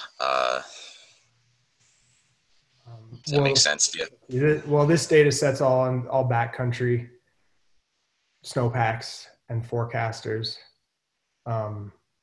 So it doesn't show any difference between ski area operations. I guess if we had a data set from ski area forecasters, I would think it may show different patterns, especially since they have some other stability tests there as explosives to back things up. Right. Yeah, we're always playing a bit of the guessing game as to what exactly is happening, and using all this, we can't throw an explosive on the slope to test it. I've got a question here from Keith. He goes, was there any one particular test that tended to change the stability rating, or was it more the overall observation? Could you sense that at all from looking at the pits or anything? I think generally it's the overall observation, especially since some of these had all three of those tests, or some just had a CT or just an ECT. And there was even some pits that I didn't pull into this data set because they didn't have any tests, but there was a handful of those that did have an adjustment as well, presumably by just seeing the structure and changing their mind a little bit. In that table I showed in Olive's first question, it did appear that ECTs were pretty influential, where a lot of them correlated with the change in terms of having propagation or not in those same directions. But I think the overall observation, just from a personal standpoint, is really the key here. I mean, there's times when the test results don't correlate with our adjustments, but we're seeing so much as forecasters when we dig into pits, and even as recreationists, we say we're doing a stability test and we just get one code and number out of that, but really in our minds we're seeing all sorts of stuff. Right, I've got another question here. This is from Ben Vandenbos. He goes, stability as defined by SWAG is a function of natural and triggered avalanche activity as well as expected snowpack test results. He goes, given that the forecaster likely has seen some indication of the pattern of natural and triggered activity by the time they're digging their pit, to what extent do you think what you are looking at is a reflection of our ability to predict snowpack stability tests, the results? I think it's a reflection of our ability to predict results somewhat, because that's kind of what we're doing. And this is showing that there's a good reason to do stability test results, because we're not perfect at predicting them. If we were getting it right every time, then I'd probably be sitting here telling you not to do them, but our predictions aren't always right.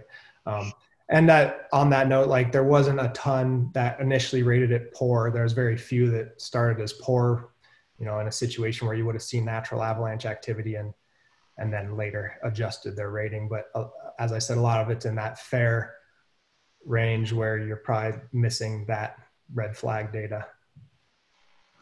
Okay. I think we're gonna, before we wrap up, I just want to see because Carl Birkeland was an author on this study as well. Carl, if you have any comments or anything before we kind of wrap up, I guess unmute and chime in. Thanks, Doug. Yeah, I don't have too much to add other than, I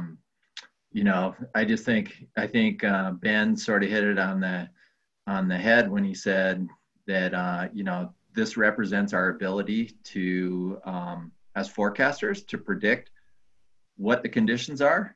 And, in Alex's response, which was that, 30% of the time, we need some information out of the snowpack to really fine tune that assessment. Even these folks that have a whole lot of information at hand. And so it just emphasizes the importance and utility of digging holes.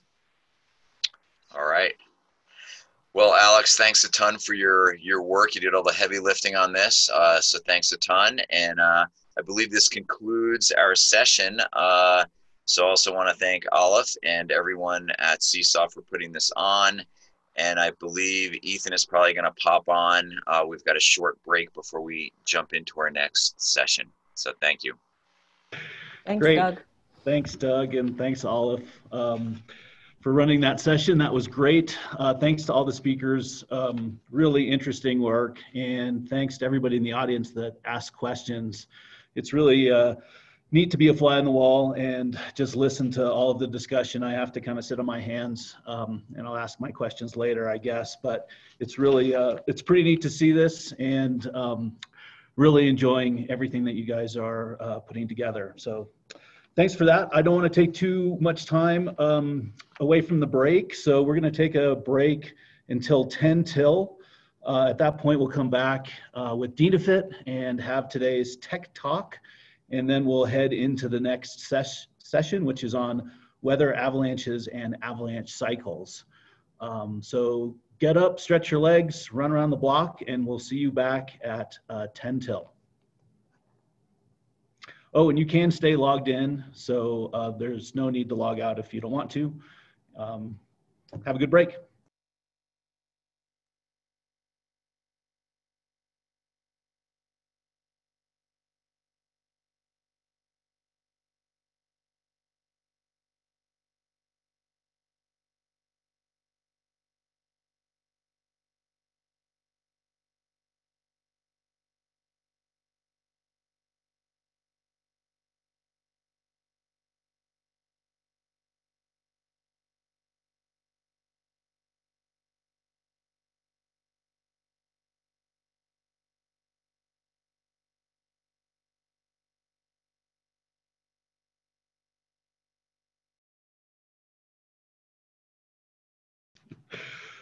Welcome back, CSAWers. Hope you enjoyed the break. I certainly needed it.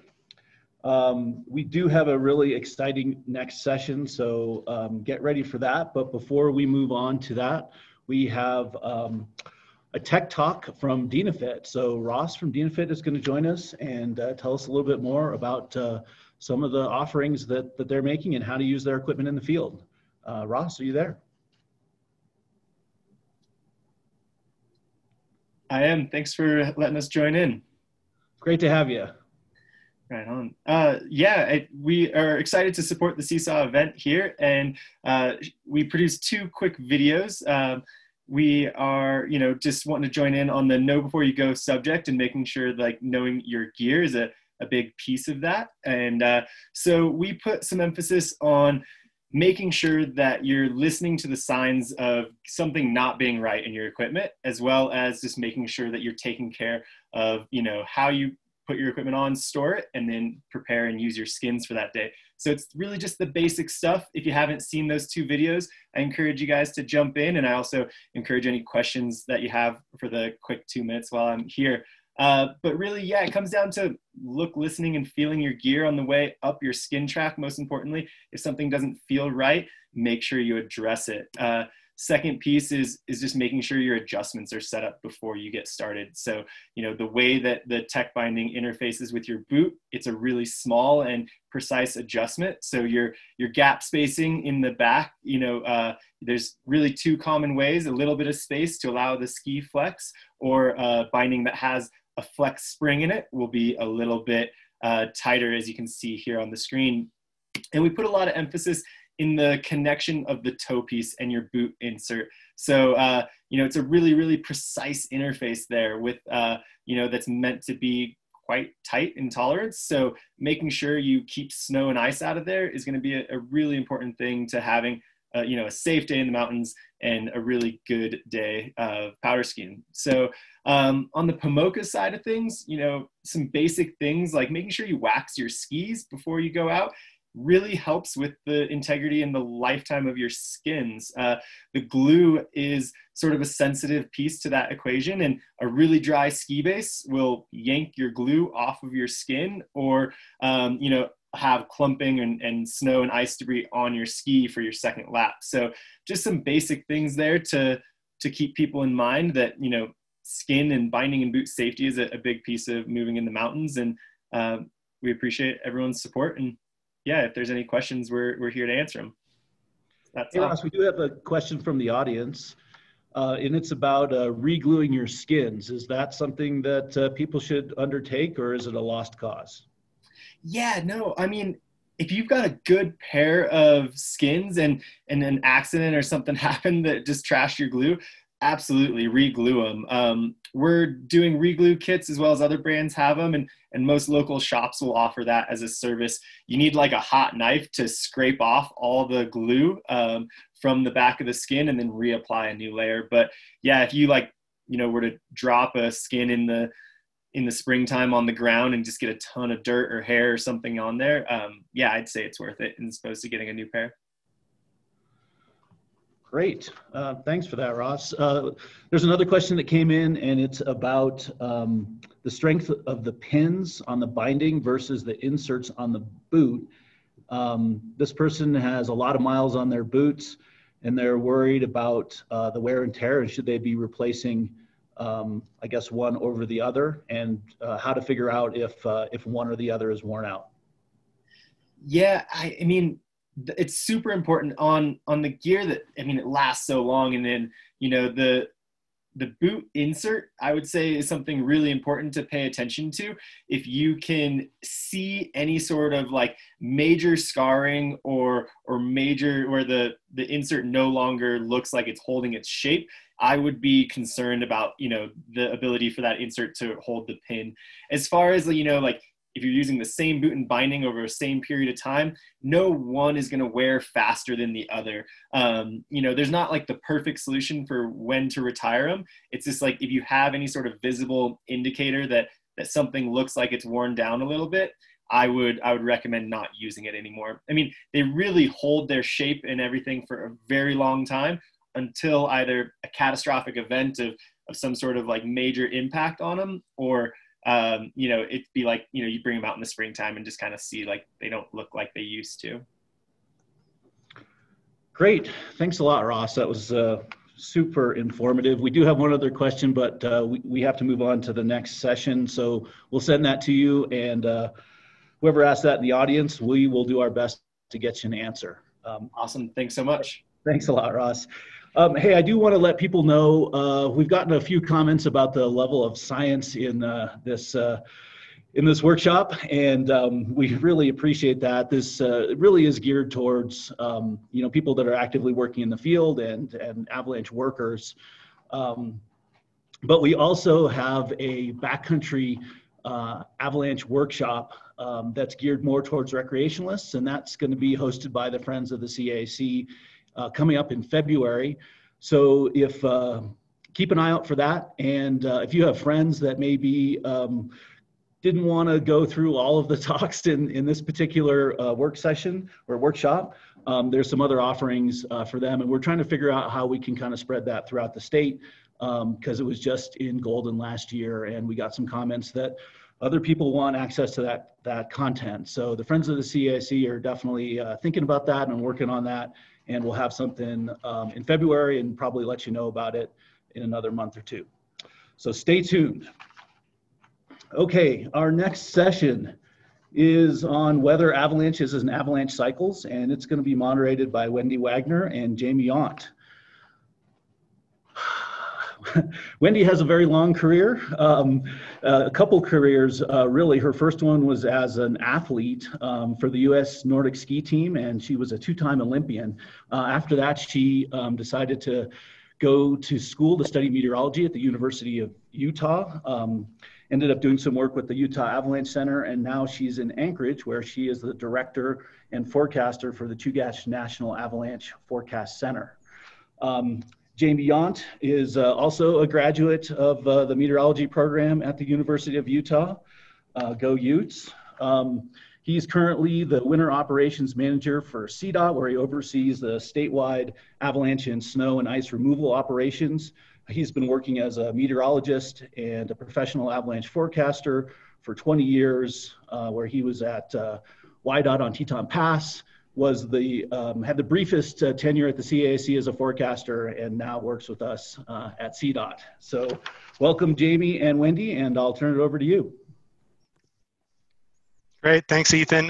Really excited about this session. I think we've got some great talks here and some really, really diverse amount of knowledge and backgrounds here. So really, without any further ado, let's get to it here. The first talk this morning is going to be using weather thresholds for avalanche forecasting, and this is going to be presented by Rebecca or Bex Hodgetts. She's the lead forecaster for the Southern Mountains here at the Colorado Avalanche Information Center, and she comes to the CIAC with a ski patrolling background. She began patrolling in the mid-90s on Mount Ruapehu, a volcano in the central plateau of New Zealand's North Island, and went on to work at other resorts in New Zealand, Canada, and the US. She worked 12 years at the Arapahoe Basin in Colorado, first as an avalanche technician and later as the assistant patrol director. She holds a Bachelor of Science from Otago University, has completed the Canadian Level 3 Applied Avalanche Risk Management course. Bex enjoys operational forecasting and the challenges of communicating on a much larger scale. She's a member of the International Representatives Clubs here at the CIAC. I'm not sure you can interpret Ron any better than I can, though. But it's been my pleasure to work with Bex over the last 3 years. And without any further ado, Bex, the floor is yours. Thanks, Jamie. Good job on all the Maori pronunciation there, too. And let me get you. Okay, can you guys hear me? Yeah, sounds good. Okay, does that look good? You can see my whole screen? No screen. No screen?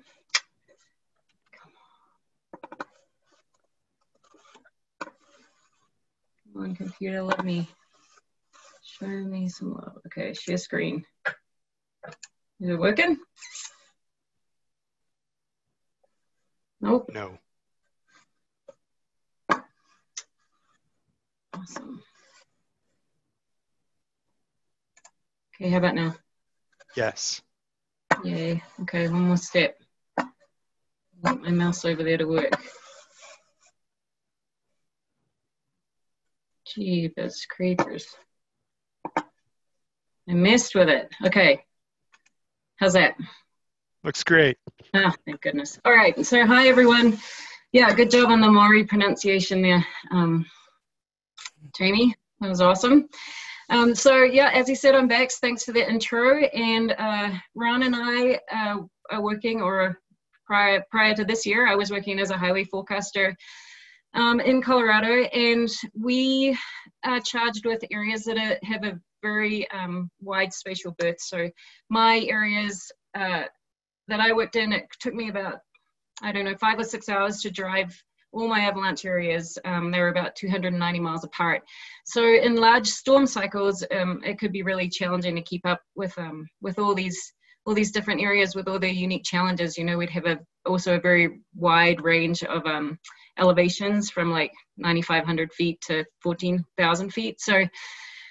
So Ron and I got our butts handed to us a couple of times, and we're thinking about ways that we could improve our forecasting, both our communication and between us, the forecasters, and our stakeholders, which is CDOT or a couple of ski areas and the public of Colorado, and then also a way to alert us when we were reaching weather thresholds that we had decided we were concerned with prior to the storm starting. So, you know, a couple of atmospheric river events really garnered our attention. So we came up with kind of an idea of how we'd like this thing to go. And Ron, his research on this started in 2017, and I'll go over that in just a minute. But this slide that you're seeing here is our idea of how it may look for us on an operational level.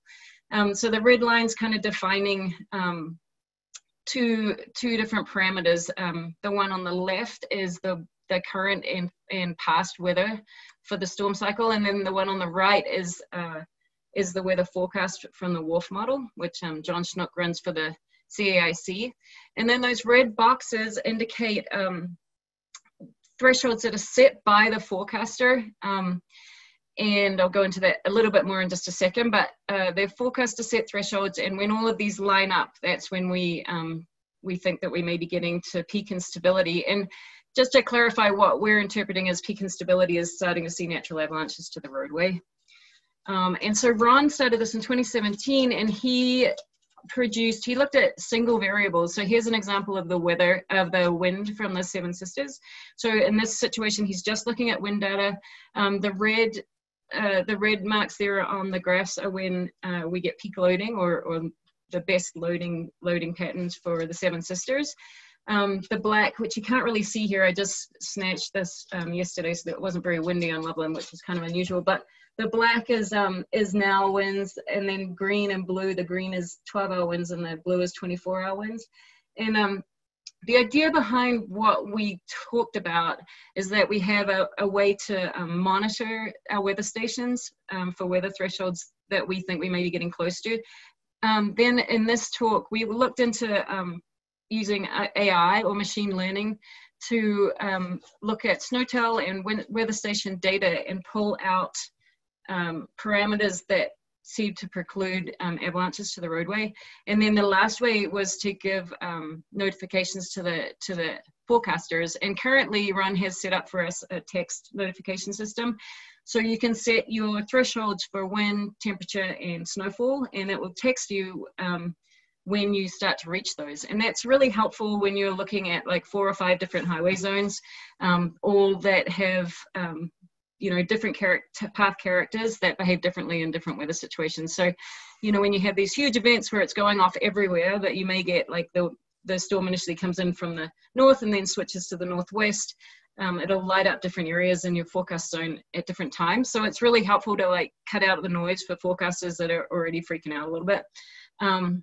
Yeah, and so here is just like a kind of graphical representation of what we did with the AI and with the machine learning. So basically, we wrote programs to ask, or we asked the program to look at weather parameters that led to avalanches to the highway. And instead of just looking at these single parameters separately, wind, snowfall, or temperature, we combined all 3. So it became multidimensional and asked for which combinations of parameters seem to indicate avalanches to the highway. And so this is pretty early on in our research. We really just started this project this summer, and we have a lot of other stuff going on, so it's not our only focus, but this is kind of what we've gotten initially. We looked at the Seven Sisters, so they're an avalanche area that is high frequency area. We have a lot of data for it, and so high frequency as in avalanches hit the roadway often, and we have a lot of data for it, and we're all very familiar with the area. So we chose that because it's a data-rich environment. And in the ellipse, the orange ellipse on the right, this really shows this demonstrates like how looking at the multi-dimensional weather parameters is really superior to single weather parameters. And the right here in the orange ellipse is single weather parameters. And you can see the blue is non-road hits, the red is road hits. And you can see that the means are pretty much the same for these two. But in the 4 examples on the left there, you can see that the means are quite separated. So, and those are the multi-dimensional. So these are when the AI model is recognizing multi-weather parameters, not just wind. You can see there's a difference in means. So we're picking up a lot more avalanches to the roadway in the multi-dimensional model. And so basically, that's kind of where we are right now. This is obviously an ongoing project, but yeah. If anyone has any questions, happy to answer them. I can stop sharing my screen. Great, thanks, Bex. No, I think this is interesting work, especially when we're dealing with these large geographical areas, like you say, and I guess my question here to start things off is really, you've really focused on the paths with the high return intervals, right? You have most data, and we're definitely dealing with paths that might slide once every 5 or 10 years to the highway. And what do you think about applying this methodology to in those cases? Like, do you have the data to support it, or? No. So 2 things came out of this. We have limited data, obviously, for the low return period paths.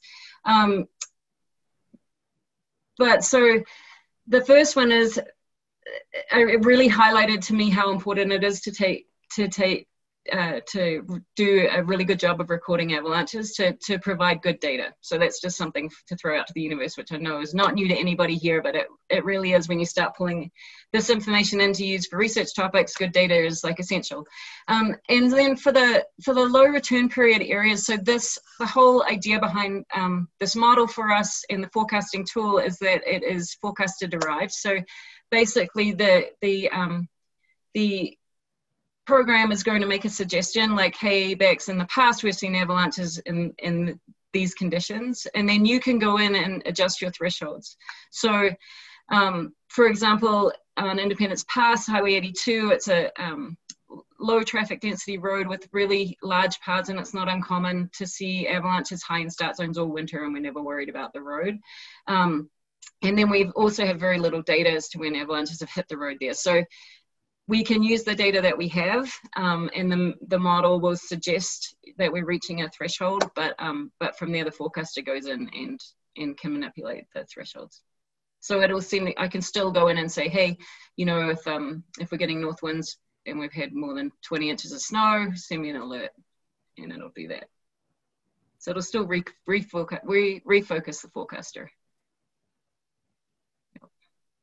Bex, thanks a lot. This is Wendy here, and it was really interesting watching your presentation and your summary just now. We have a question that was written in, maybe a week or so ago from Gabby Bennell, if I could ask that real quick. They say, Bex, thanks for the great presentation, and to you and Ron for the excellent work. Besides for the relationship of air temperature that you mentioned, were there any surprising combination of conditions that the machine learning uncovered that led to snow hitting the road? Yeah, there were quite a few. We just picked the top 10. But I think one of the most useful probably for the forecasters was that the area of the Seven Sisters kind of has a predominant wind loading pattern like most avalanche areas. And we found when we had larger storms with higher snowfall amounts, you had to widen the wind loading pattern. So you had to give yourself a wider, so instead of, let's say, for example, the wind just loading from the northwest, you had to take in west-northwest to let's say, I don't know, southwest to account for cross-loading. And in those situations, you'll see avalanches to the highway when you wouldn't, maybe in a southwest wind you wouldn't normally. Does that make sense? So it was really helpful with that. And I think this tool would be really, really helpful for forecasters. So Ron and I we're relatively new to our areas, and that was part of the impetus behind looking for some sort of alert, because the bigger picture was really, really big for us. But even with really experienced forecasters, it is pulling out nuances of loading in these paths. So I think it may help us in those surprise events if the model can pull that, or the program can pull those out for us. Right. Yeah. Great, Bex. Hey, there's a question from the audience here. Is the team currently using an alert system that was derived from the machine learning? So is this going to be an operational tool? It already is. The I-70 guys have been using it for a couple of years, but again, it was with the single parameters and not this multi-dimensional one. And I think Ron could probably speak to this, but I think so far he's had about a 70% success rate with the model picking up on the instability. That's great. Oh, there you go. Oh, we have another question here. So this says, question from Sugar Bowl. Do you need the weather forecast models to establish thresholds, or could forecasters set them independently? Forecasters can set them independently, and we're not using the models to establish the thresholds. We're using the past weather data and then the forecast. So, and as you know, one of our next speakers attests to, you've got those surprise storm events. So we're not using the model beyond, I can't even remember what our time interval, let's just say, for example, a 12-hour time interval to give us these alerts. Does that make sense? sort of kind of. And that alerts, like you're basically you're predicting into the future, right? Like peak instability for that. Yeah, so there's two different things here. So the page that I showed you with the past weather and the forecast, that page is separate from our alert system. So our alerts are set up when we reach that predetermined threshold. So that's a real-time thing. Only the graph that's showing us, the graph is really to help us to time our mitigation missions, because we all know it's not just a, hey, we think we should do it now. That's just not really how the world works. There's a lot more moving parts, especially on a highway, to closing it down and having a successful mission. So our hope is that we can fine tune this to be more effective. So our closures are effective. We're triggering the types of avalanches that we're forecasting for. So yeah, so that's kind of confusing, I guess. The text alert system is taken from real-time data from the weather stations, and the forecasting page that we're looking at to try to plan our mitigation missions is a combination of the two. Does that make sense? No, that totally makes sense. Yeah, no, I think that's a good approach.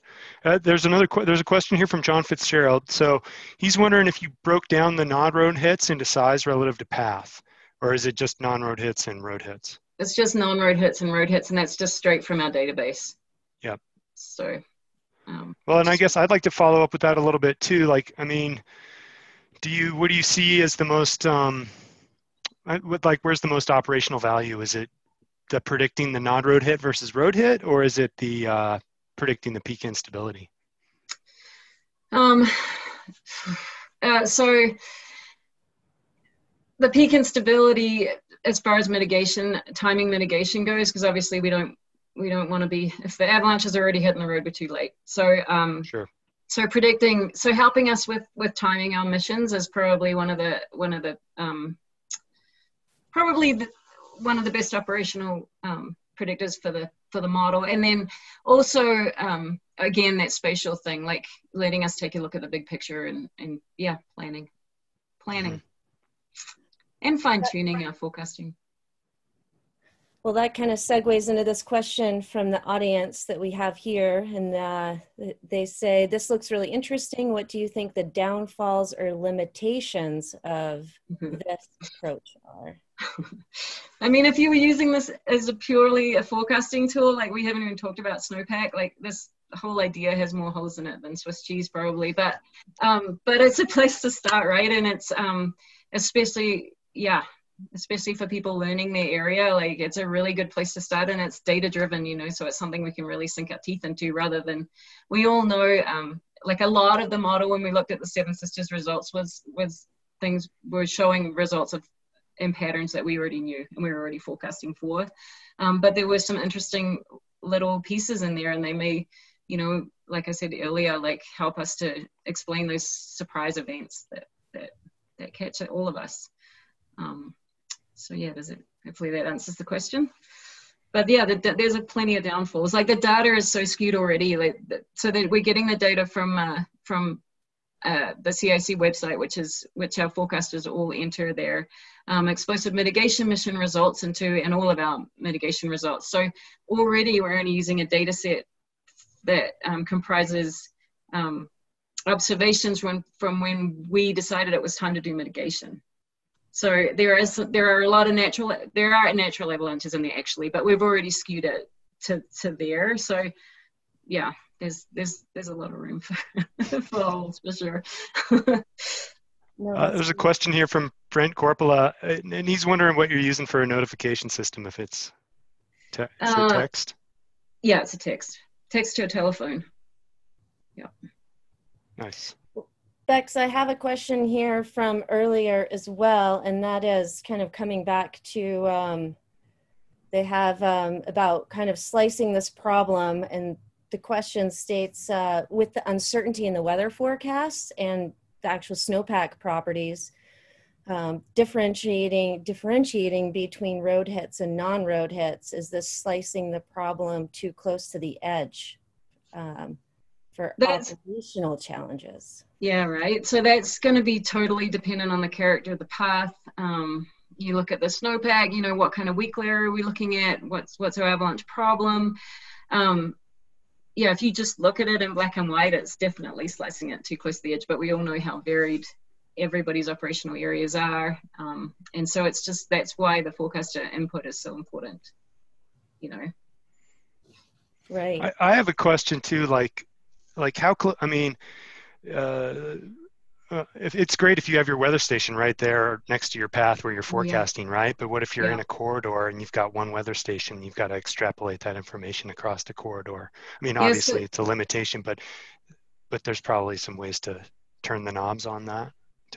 That's a really good point, actually. And that was part of my motivation behind it, because some of the areas that I was forecasting for prior have very little weather data. You know, we may have one parameter like snowfall or what have you, or temperature, but and so what we haven't done yet, but what we hope to do is look at weather stations that still may be very far away, but do correlate, their weather does correlate with avalanches that we've observed in that area, and hope to tie that in together to really help the forecasters. So for example, maybe we're forecasting for Highway 82, and Snowmass ski area is the best indicator for avalanches to the roadway on 82, which is however many miles away, 80 miles away.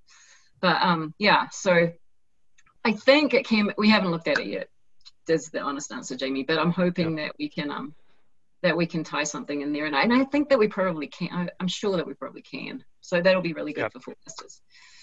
Yep. Bex, we have one more quick question, I think, before we have to wrap up, but this comes from Mike Janes, and he asks, having looked at varying qualities of data, do you have recommendations for improved avalanche records / data collection for industrial operations? You know, Mike, our forms for filling in avalanche occurrence are quite robust at the Avalanche Center.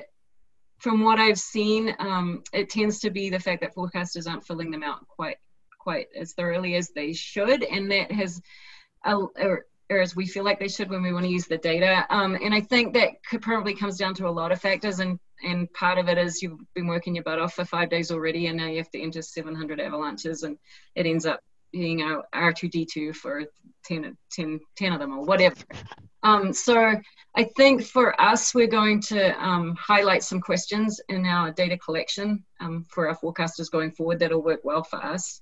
But I think it's operationally dependent. So just sit down with your forecasters and work out what information you want to collect. And if you're interested in what the CAC is doing, you can see it on our, it's very similar to our public observation, avalanche observation. The only page, so go to that page on our website, or the only difference is that we'll talk about depth and length of debris on center line for road hits. But you know, it's going to be operationally dependent.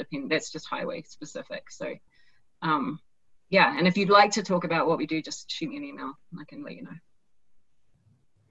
Great. Well, thanks, Bex. I think this is really interesting work. I'm really excited to see you guys kind of continue this going forward and see what you come up with. So I think with that, we got to wrap it up and move on to the next talk. I'll hand it over to you, Wendy. All right. Yeah, thanks again, Bex, and nice work on your budding programming skills. So next, in our second of this afternoon session, is John Rutz. John Rutz comes to us from the National Weather Service. He works in the Science and Technology Division at the Western Region headquarters in Salt Lake City, Utah. He's done extensive research on inland penetrating atmospheric rivers and their impacts over the Western United States. In his spare time, he enjoys hiking, snowshoeing, and gardening. And it's also fun for me to introduce John because we were both at the University of Utah Atmospheric Science program together. So with that, John, take it away.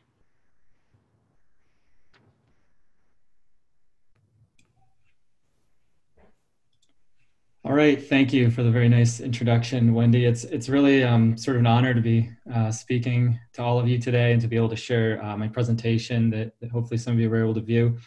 I think it was a couple of years ago, Jason Koenigsberg asked if I could do this sort of a presentation for this event. And for one reason or another, for a couple of years, it just didn't work out for me to be able to do it. And I think it was this past January, I emailed Jason and I said, I'm ready, it's on my agenda.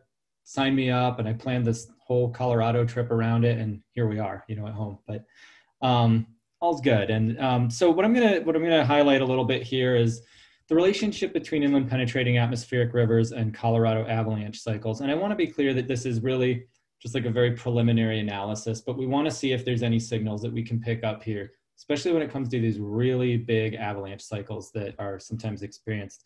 And I do, of course, want to acknowledge Jason Konigsberg as really kind of helping to motivate this work and helping provide some good discussions. There's sort of like an evolution. This is sort of like a chronological process of how we went through this analysis so far. The first thing is Jason gave me a list of about 10 major well-known avalanche cycles over the past 40 years or so in Colorado, either north, central, or south. And you know, there are 10 of these over about 40 years. So again, this is sort of the absolute peak events once every 4 or 5 years. Imagine the veterans of avalanche forecasting, they would be telling more stories about these ones. So they're the really big ones, right? And I wanted to look at basically just these maps of water vapor transport. So that's what you're seeing in this case here. So this is the 14th of February, 1995. This is kind of centered on one of those avalanche cycles. The all just indicates, you know, the whole state of Colorado as opposed to like north, central, south. And what you're seeing in the color shading here is water vapor transport. And that's the primary metric that we use to sort of evaluate and identify these atmospheric rivers, as we call them, which are these sort of elongated regions of very strong water vapor transport. In this case, you see that an area of enhanced values being directed through Utah toward western Colorado. And I want to point out, as you look at these maps, you know, this quantity IVT decreases rapidly over higher elevations. So when you see these high values over, say, the Pacific, you say, well, I don't see that in Colorado. It doesn't look that bad. I'll just say seeing this 250 contour, which is kind of the first level of color shading here for Colorado, that might be like a 2 or 3 times per winter sort of event. So that's a big deal when that boundary, any of this color shading kind of impinges that on the state of Colorado, that far inland. So, you know, in my extended talk, I go through actually all of the 8 cases that we could look at because we had data for this, and show that basically in every single one of these cases, you have this sort of a setup where you have an atmospheric river approaching typically from the southwest towards Colorado, either right before the major avalanche cycle or a couple of events surrounding it. And so what you can actually do is you can create a composite of the upper level height field for those 8 events. And so there's a lot going on in this image, but that's what I've done in the background where you see these kind of blue and purple shadings and then these yellow-green shadings. You can ignore the arrows for the moment. But this basically is a positive, so let's think of this as a warm anomaly, a loft, and this is a cold anomaly, a loft. And what you have is the jet stream going through this region that's between those. So where you have these kind of tightly packed color contours, the jet stream's coming from southwest to northeast. And again, this isn't just one event. This is an average of 8 events. And you see this really clear pattern that is not the typical kind of west to east zonal flow. Clearly, your really big AR events seem to be associated with enhanced southwesterly flow. And so some of the research that I did for my dissertation was looking at these inland penetrating ARs and finding the primary pathways by which they penetrate inland. And what we found is that they tend to do so preferably along these relatively low elevation corridors through the topography. So you don't get a lot of inland penetration right over the high Sierra because they're so tall. You have precipitation, you have flow direction and blocking. But south of there, although ARs are fairly rare, when they reach this atmospheric rivers, calling them ARs, when they reach this far south, they do tend to make it further to the northeast because while they do have to get up and over the Mogollon Rim, that's not as drastic as, for example, again, the Sierra Nevada mountains. So this is, again, just kind of highlighting that southwesterly pathway toward Colorado. Again, in the extended talk, I looked at 8 of these seasonal time series. And what I did is I had the IVT in blue, the 7-day average IVT and the orange line, and the major avalanche cycle, this red bar. And again, often these avalanche cycles are coinciding with either a peak in IVT, a peak in 7-day IVT, so kind of sustained over time, or are sort of surrounded by this type of activity. This is not always the case. It's not always as clear as the one I have on the screen right now, but this tends to jump out more often than not. Finally, I just wanted to throw in here that we do, the Weather Service, so we do have a wide variety of forecasting products that we look at. I didn't really have this in my pre-recorded presentation, but there's a lot of different stuff that we're looking at. I'm happy to answer any of those questions. Lastly, I'll just say, sort of my working thesis right now is that the reason these are such prolific avalanche producer, the reason they're associated with some of these big avalanche cycles is that they're tending to put down that wetter, heavier snow, being that they're coming from the southwest. And so often if you have sort of a drier, decaying snowpack, it's been quiet for a while, one of these big atmospheric rivers comes along, then you put down a very heavy snowpack on top of it. And before you know it, you're looking at potentially hazardous avalanche conditions. So I think with that, I'll wrap up this summary, and I'm happy to answer any questions that you may have. Awesome, John. Thanks a lot. This is actually really fun for me to dig my teeth into. And I had a question kind of right off the bat for you, but the chart that you just showed before your last slide there with the IVT, and then you have the orange line as the 7-day, right, rolling average. Yeah. My question is, when I look at that, I see a lot of blue bars or lots of integrated vapor transport. Yeah. And are there avalanche cycles associated with all those sort of mid peaks? Or just looking at that, I would think, oh boy, that's a lot of vapor. Yeah. So it's this analysis is very preliminary in the sense that we only really, in terms of what I'm looking for in time, is only really these huge events. Right. So I can't say that, I wouldn't be surprised if when you have those smaller peaks in water vapor transport, if you're also seeing avalanches that maybe they're occurring in a more localized way though. Certain slopes for one reason or another are being preferenced. But it does seem to jump out that when you have those, not just sort of a blip or a 24-hour thing, but like a really sustained multi-day surge in the water vapor transport, often during that, or even in some cases after that, you are seeing those avalanche cycles. And I think this can be explained by the heavy wet snow falling on a more decayed snowpack beneath, and either just piling up so much during the storm that the slope goes, or perhaps afterwards as the sun starts to come out and there's some more melting and deformation that takes place. Then again, with all that heavier snow weighing down on top, you have issues. Right. No, that makes sense. I was just noteworthy to me to see all that. Yeah. Great. I'll let Jamie chime in. Yeah. Hi, John. I got to say, nothing strikes fear in my heart like atmospheric river penetrating into Colorado. Maybe some painful memories there for me, but working through those with my therapist. Anyhow, I have a question. There's a newish classification system for ARs, right? Like maybe within the last 5 years, and we kind of talked about it a little bit. But could you just kind of describe that, and just for the group? I think it's important to. It's an important tool, but maybe it sounds like there's some limitations to it. Sure. Yeah, absolutely. So this is basically the AR scale. As we call it. And if you're looking to find more information, if you simply Google a scale to characterize the strength of intensity of atmospheric rivers, you'll find it. And Marty Ralph from Scripps Institute in San Diego is the lead author. I was one of the contributing authors to it. And really what it does is attempt to sort of somewhat synonymously with, we have our tornado scale, we have our hurricane scale. Try to develop a 1 to 5 scale for ARs that is based on really 2 factors. So one of those is the peak intensity within the AR, and the other is the duration of the AR.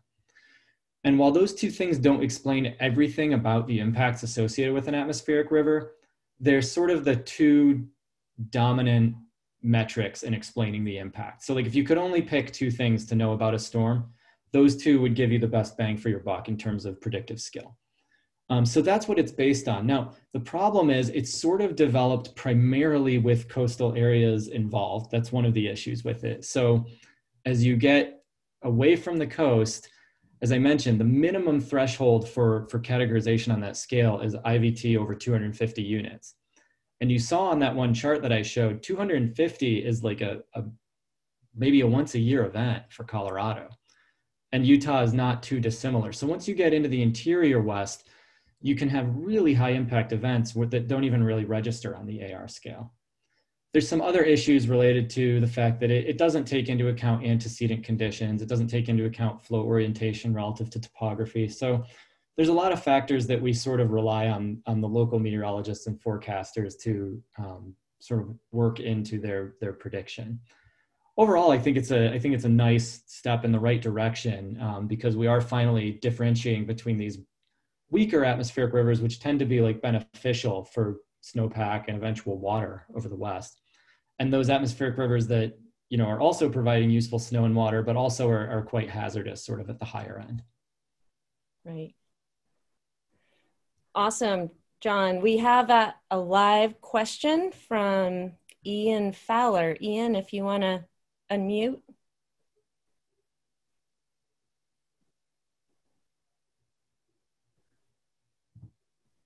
Don't quite hear you, Ian. I'm not sure if you unmuted or not.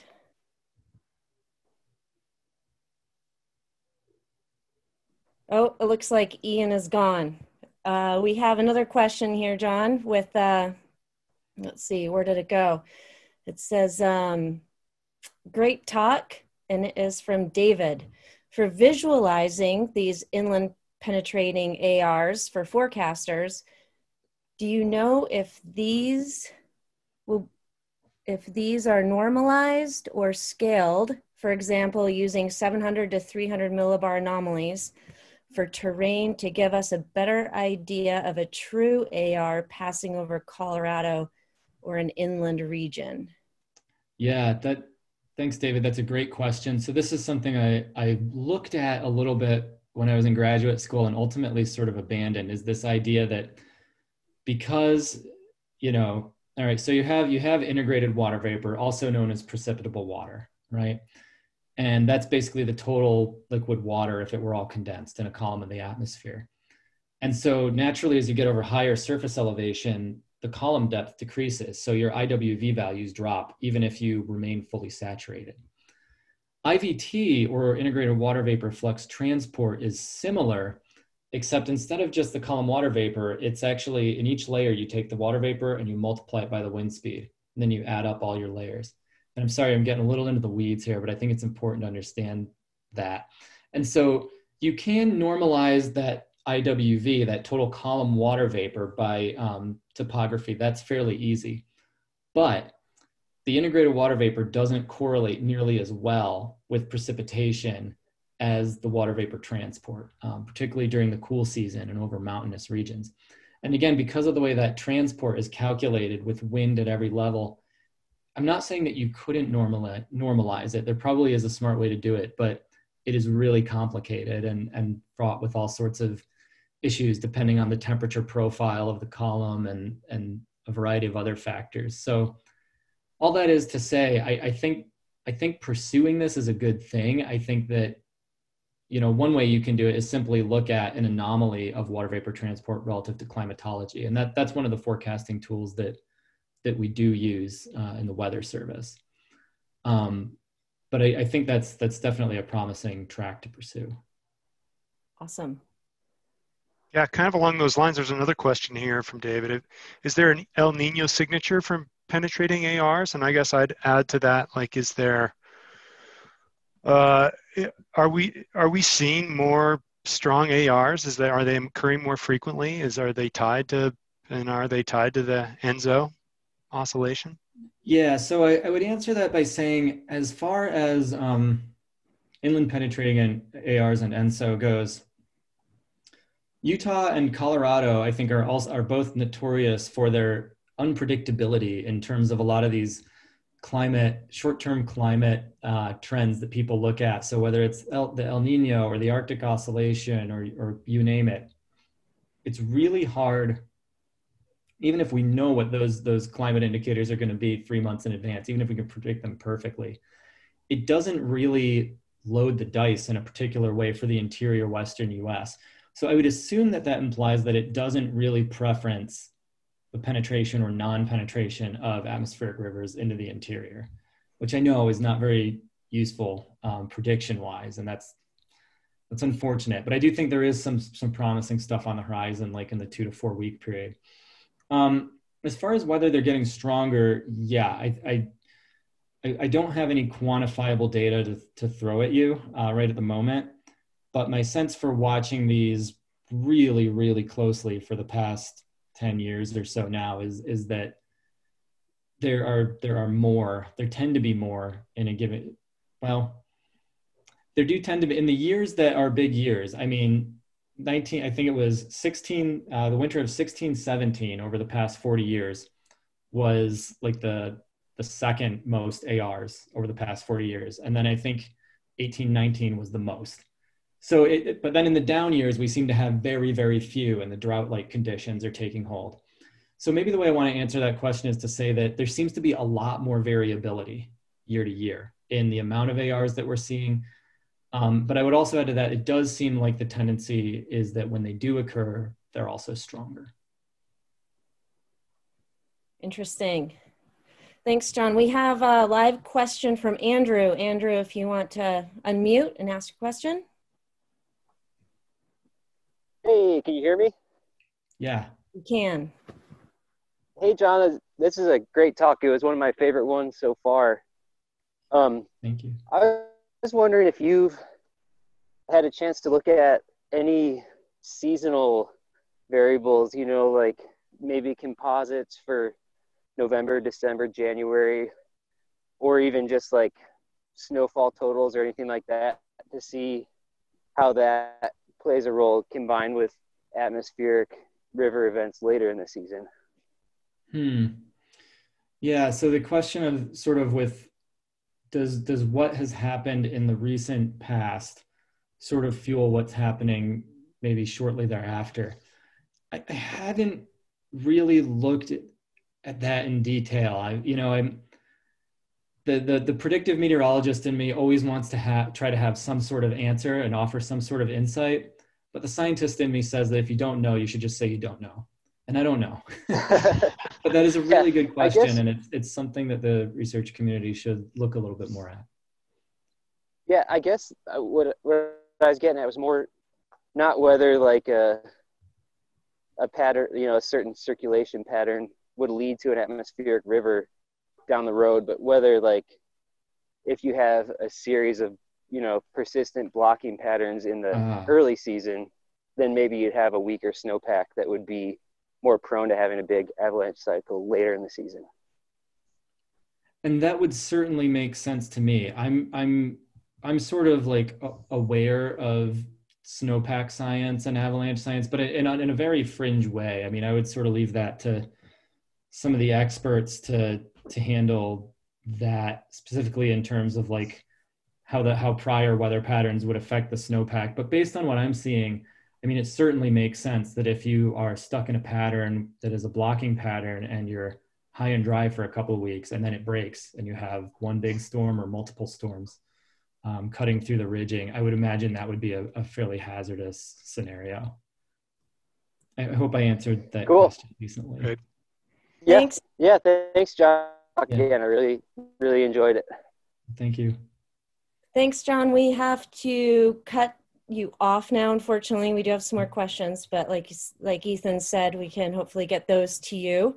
And it is time to move over to our third speaker in this session. And yeah, thank you again. I'll kick it over to Jamie. Great. Yeah, thanks, John. That was awesome.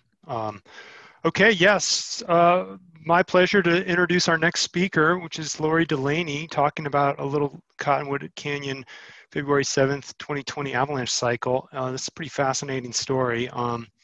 Lori's been with UDOT forecasting in the Little Cottonwood Canyon since the winter of 13-14, and prior to that, ski patrolling at the Bird since 2008, where she still patrols part-time when the situation allows. Her summers are spent river guiding in various areas with the occasional stop back through LCC to help with various projects and get a bike ride in or two. So really was a great talk, and we're looking forward to hearing more about it. So Lori, I'll hand it over to you. The floor is yours. Awesome. You got me? Yeah, sounds good. Great. Hey, thanks, Jamie, and thanks to the CAIC for being interested in our event this last winter. So I'll just get started.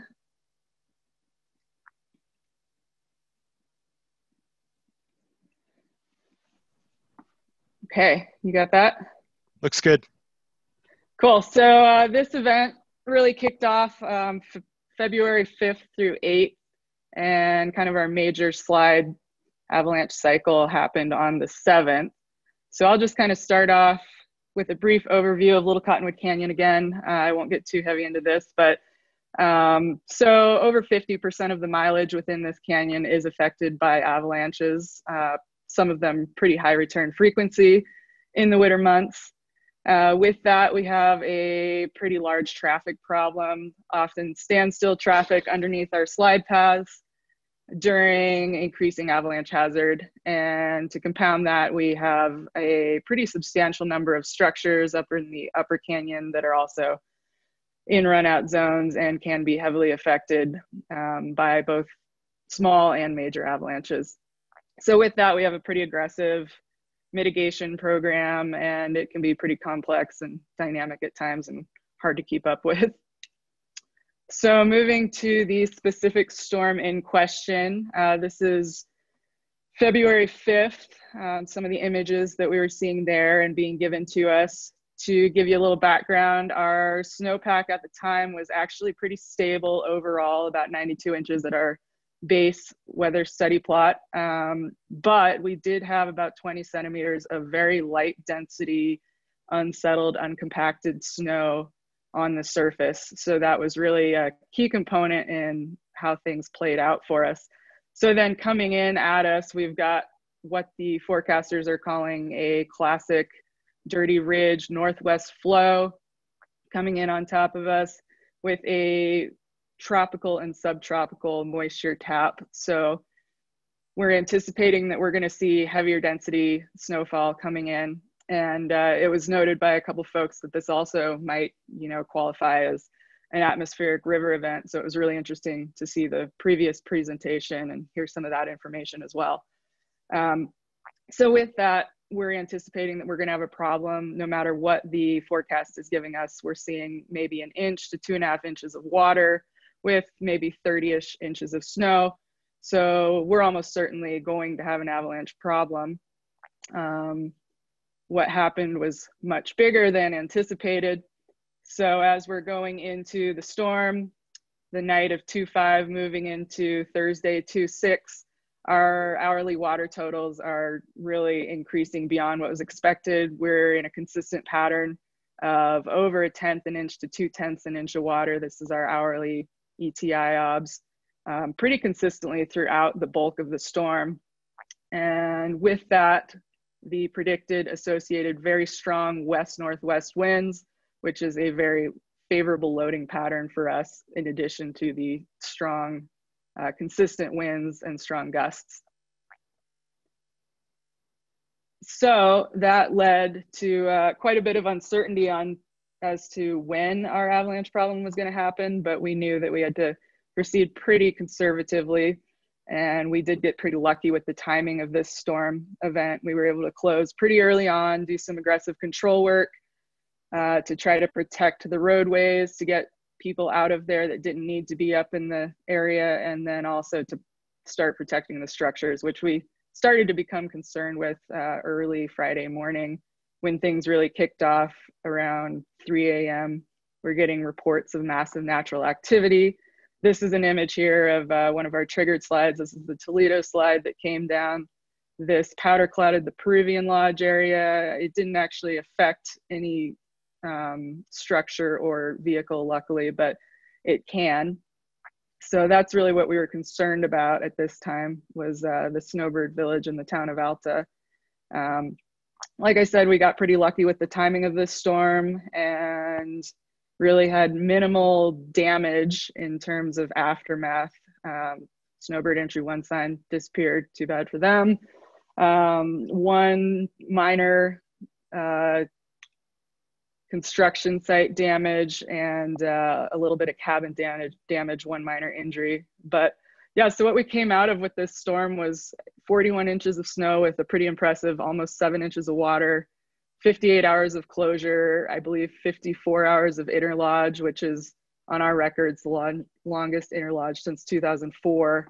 And a pretty good laundry list of events came out of this: 29 D3 to 4 avalanches, 27 road hits, 48 or more avalanches, 4 pretty large naturals over the closed road, 15 feet of debris, and then almost a mile of road impacted with debris, and a pretty good list of artillery and rack detonations that we threw at it as well.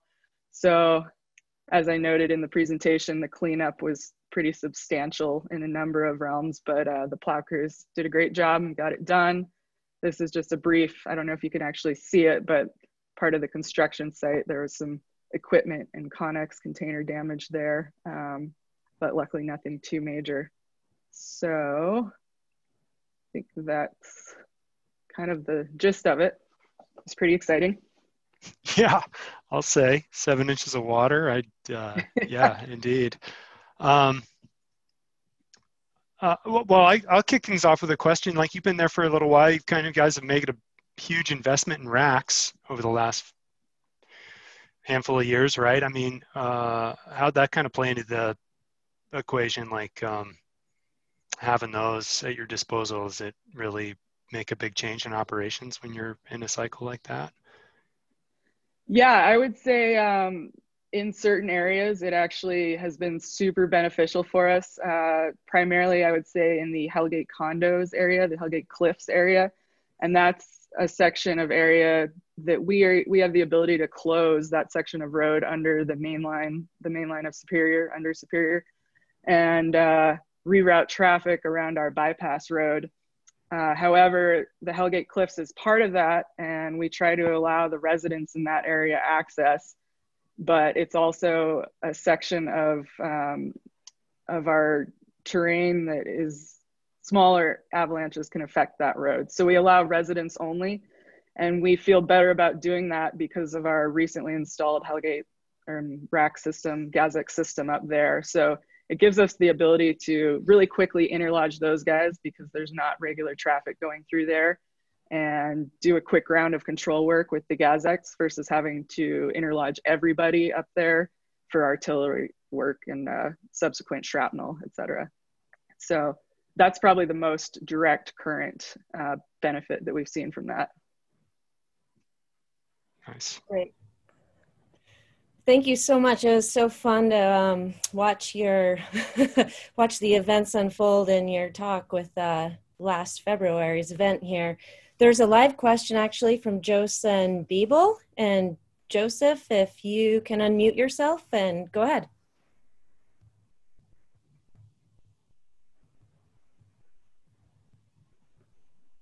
Not hearing anything.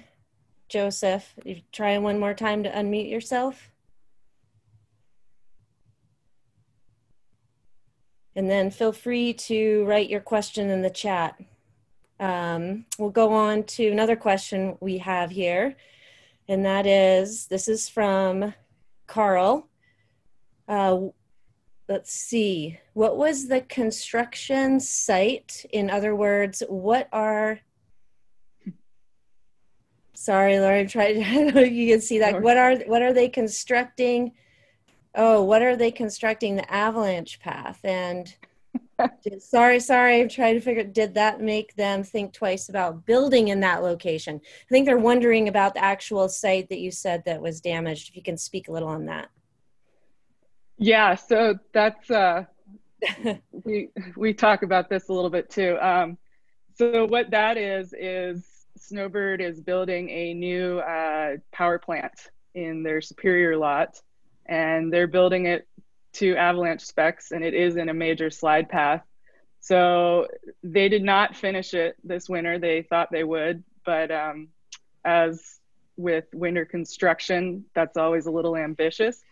So the actual building wasn't in that picture. It got powder clouded.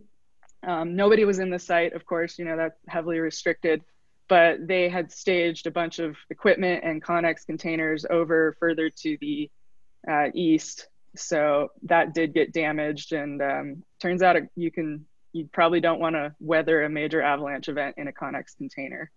So that's, we are trying to talk with them and make sure they have their procedures for the construction workers and the eventual power plant workers. Pretty solid in that area, but it's not our call, but it's an area of concern, certainly. Got it. Hey, I'd like to jump back to just that comment about, dirty ridge versus atmospheric river, and maybe if John's still on, he can chime in here a little bit. But because I remember seeing that, that event take shape, and it just seemed like it manifested its way like a classic atmospheric river, almost like with the increasing densities, the heavy precip amounts, and so I guess it's up for interpretation, and maybe it doesn't really matter, but I am just kind of curious if John's on the line, if he wants to weigh in. Yeah, hi Jamie. I'll just say what's interesting about that event is that typically with those northwesterly flow events, you think of it as being a much drier and powdery snow. And certainly, you had that fairly potent looking atmospheric river offshore during that event. You didn't really, again, because of the threshold, you didn't really see it penetrating all the way inland, but I think the moisture, the wetness of that snow during that event kind of speaks to a likely subtropical origin, even though it came sort of up and over that ridge. Great, thanks. Interesting. Yeah, that was one thing that was great. These two talks are back to back for that reason in particular. Moving on to our next question here. This is from John Fitzgerald. Impressive cycle! ! He says, anything you would have done differently from an operational perspective? Yeah, I mean, I think we were really fortunate with the decisions we made and how things played out, but we certainly took some things away from this storm cycle and what we could have done better. And I think one thing for us, this is a pretty unusual event, and there's maybe a higher acceptable level of risk as an operational worker out there.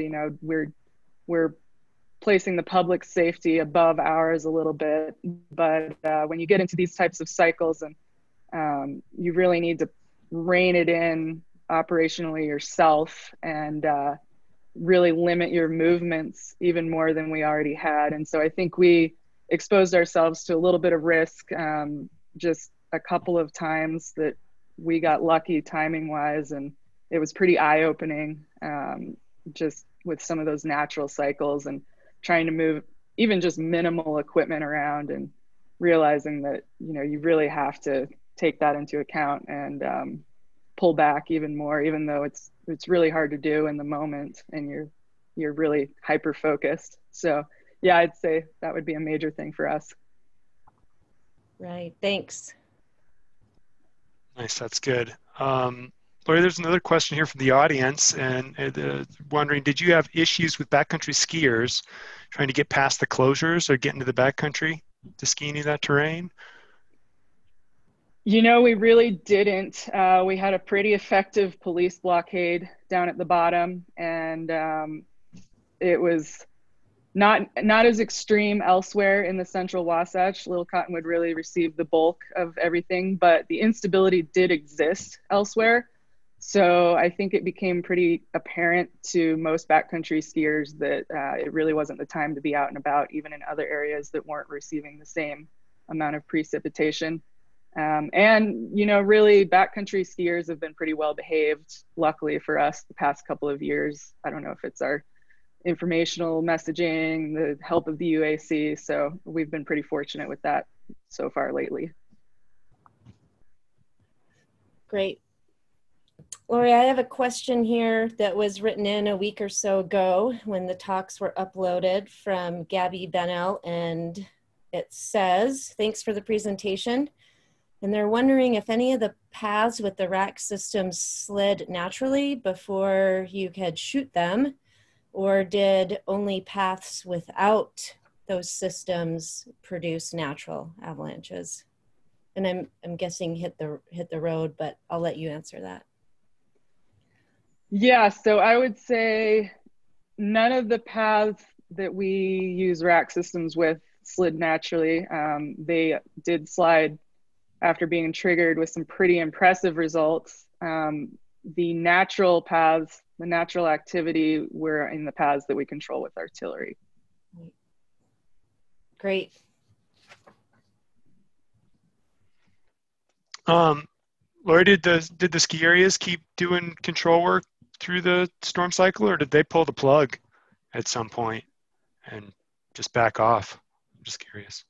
Yeah, so they ended up backing off pretty quickly. They fought really hard Thursday morning when the storm was still kind of shaping up. The winds were pretty extreme. The precip had, by the time they were trying to get out and about, the precip had really ramped up. And by all reports, it was pretty rough going up there. Even running certain lifts was impossible. And, you know, I think patrollers were having difficulty moving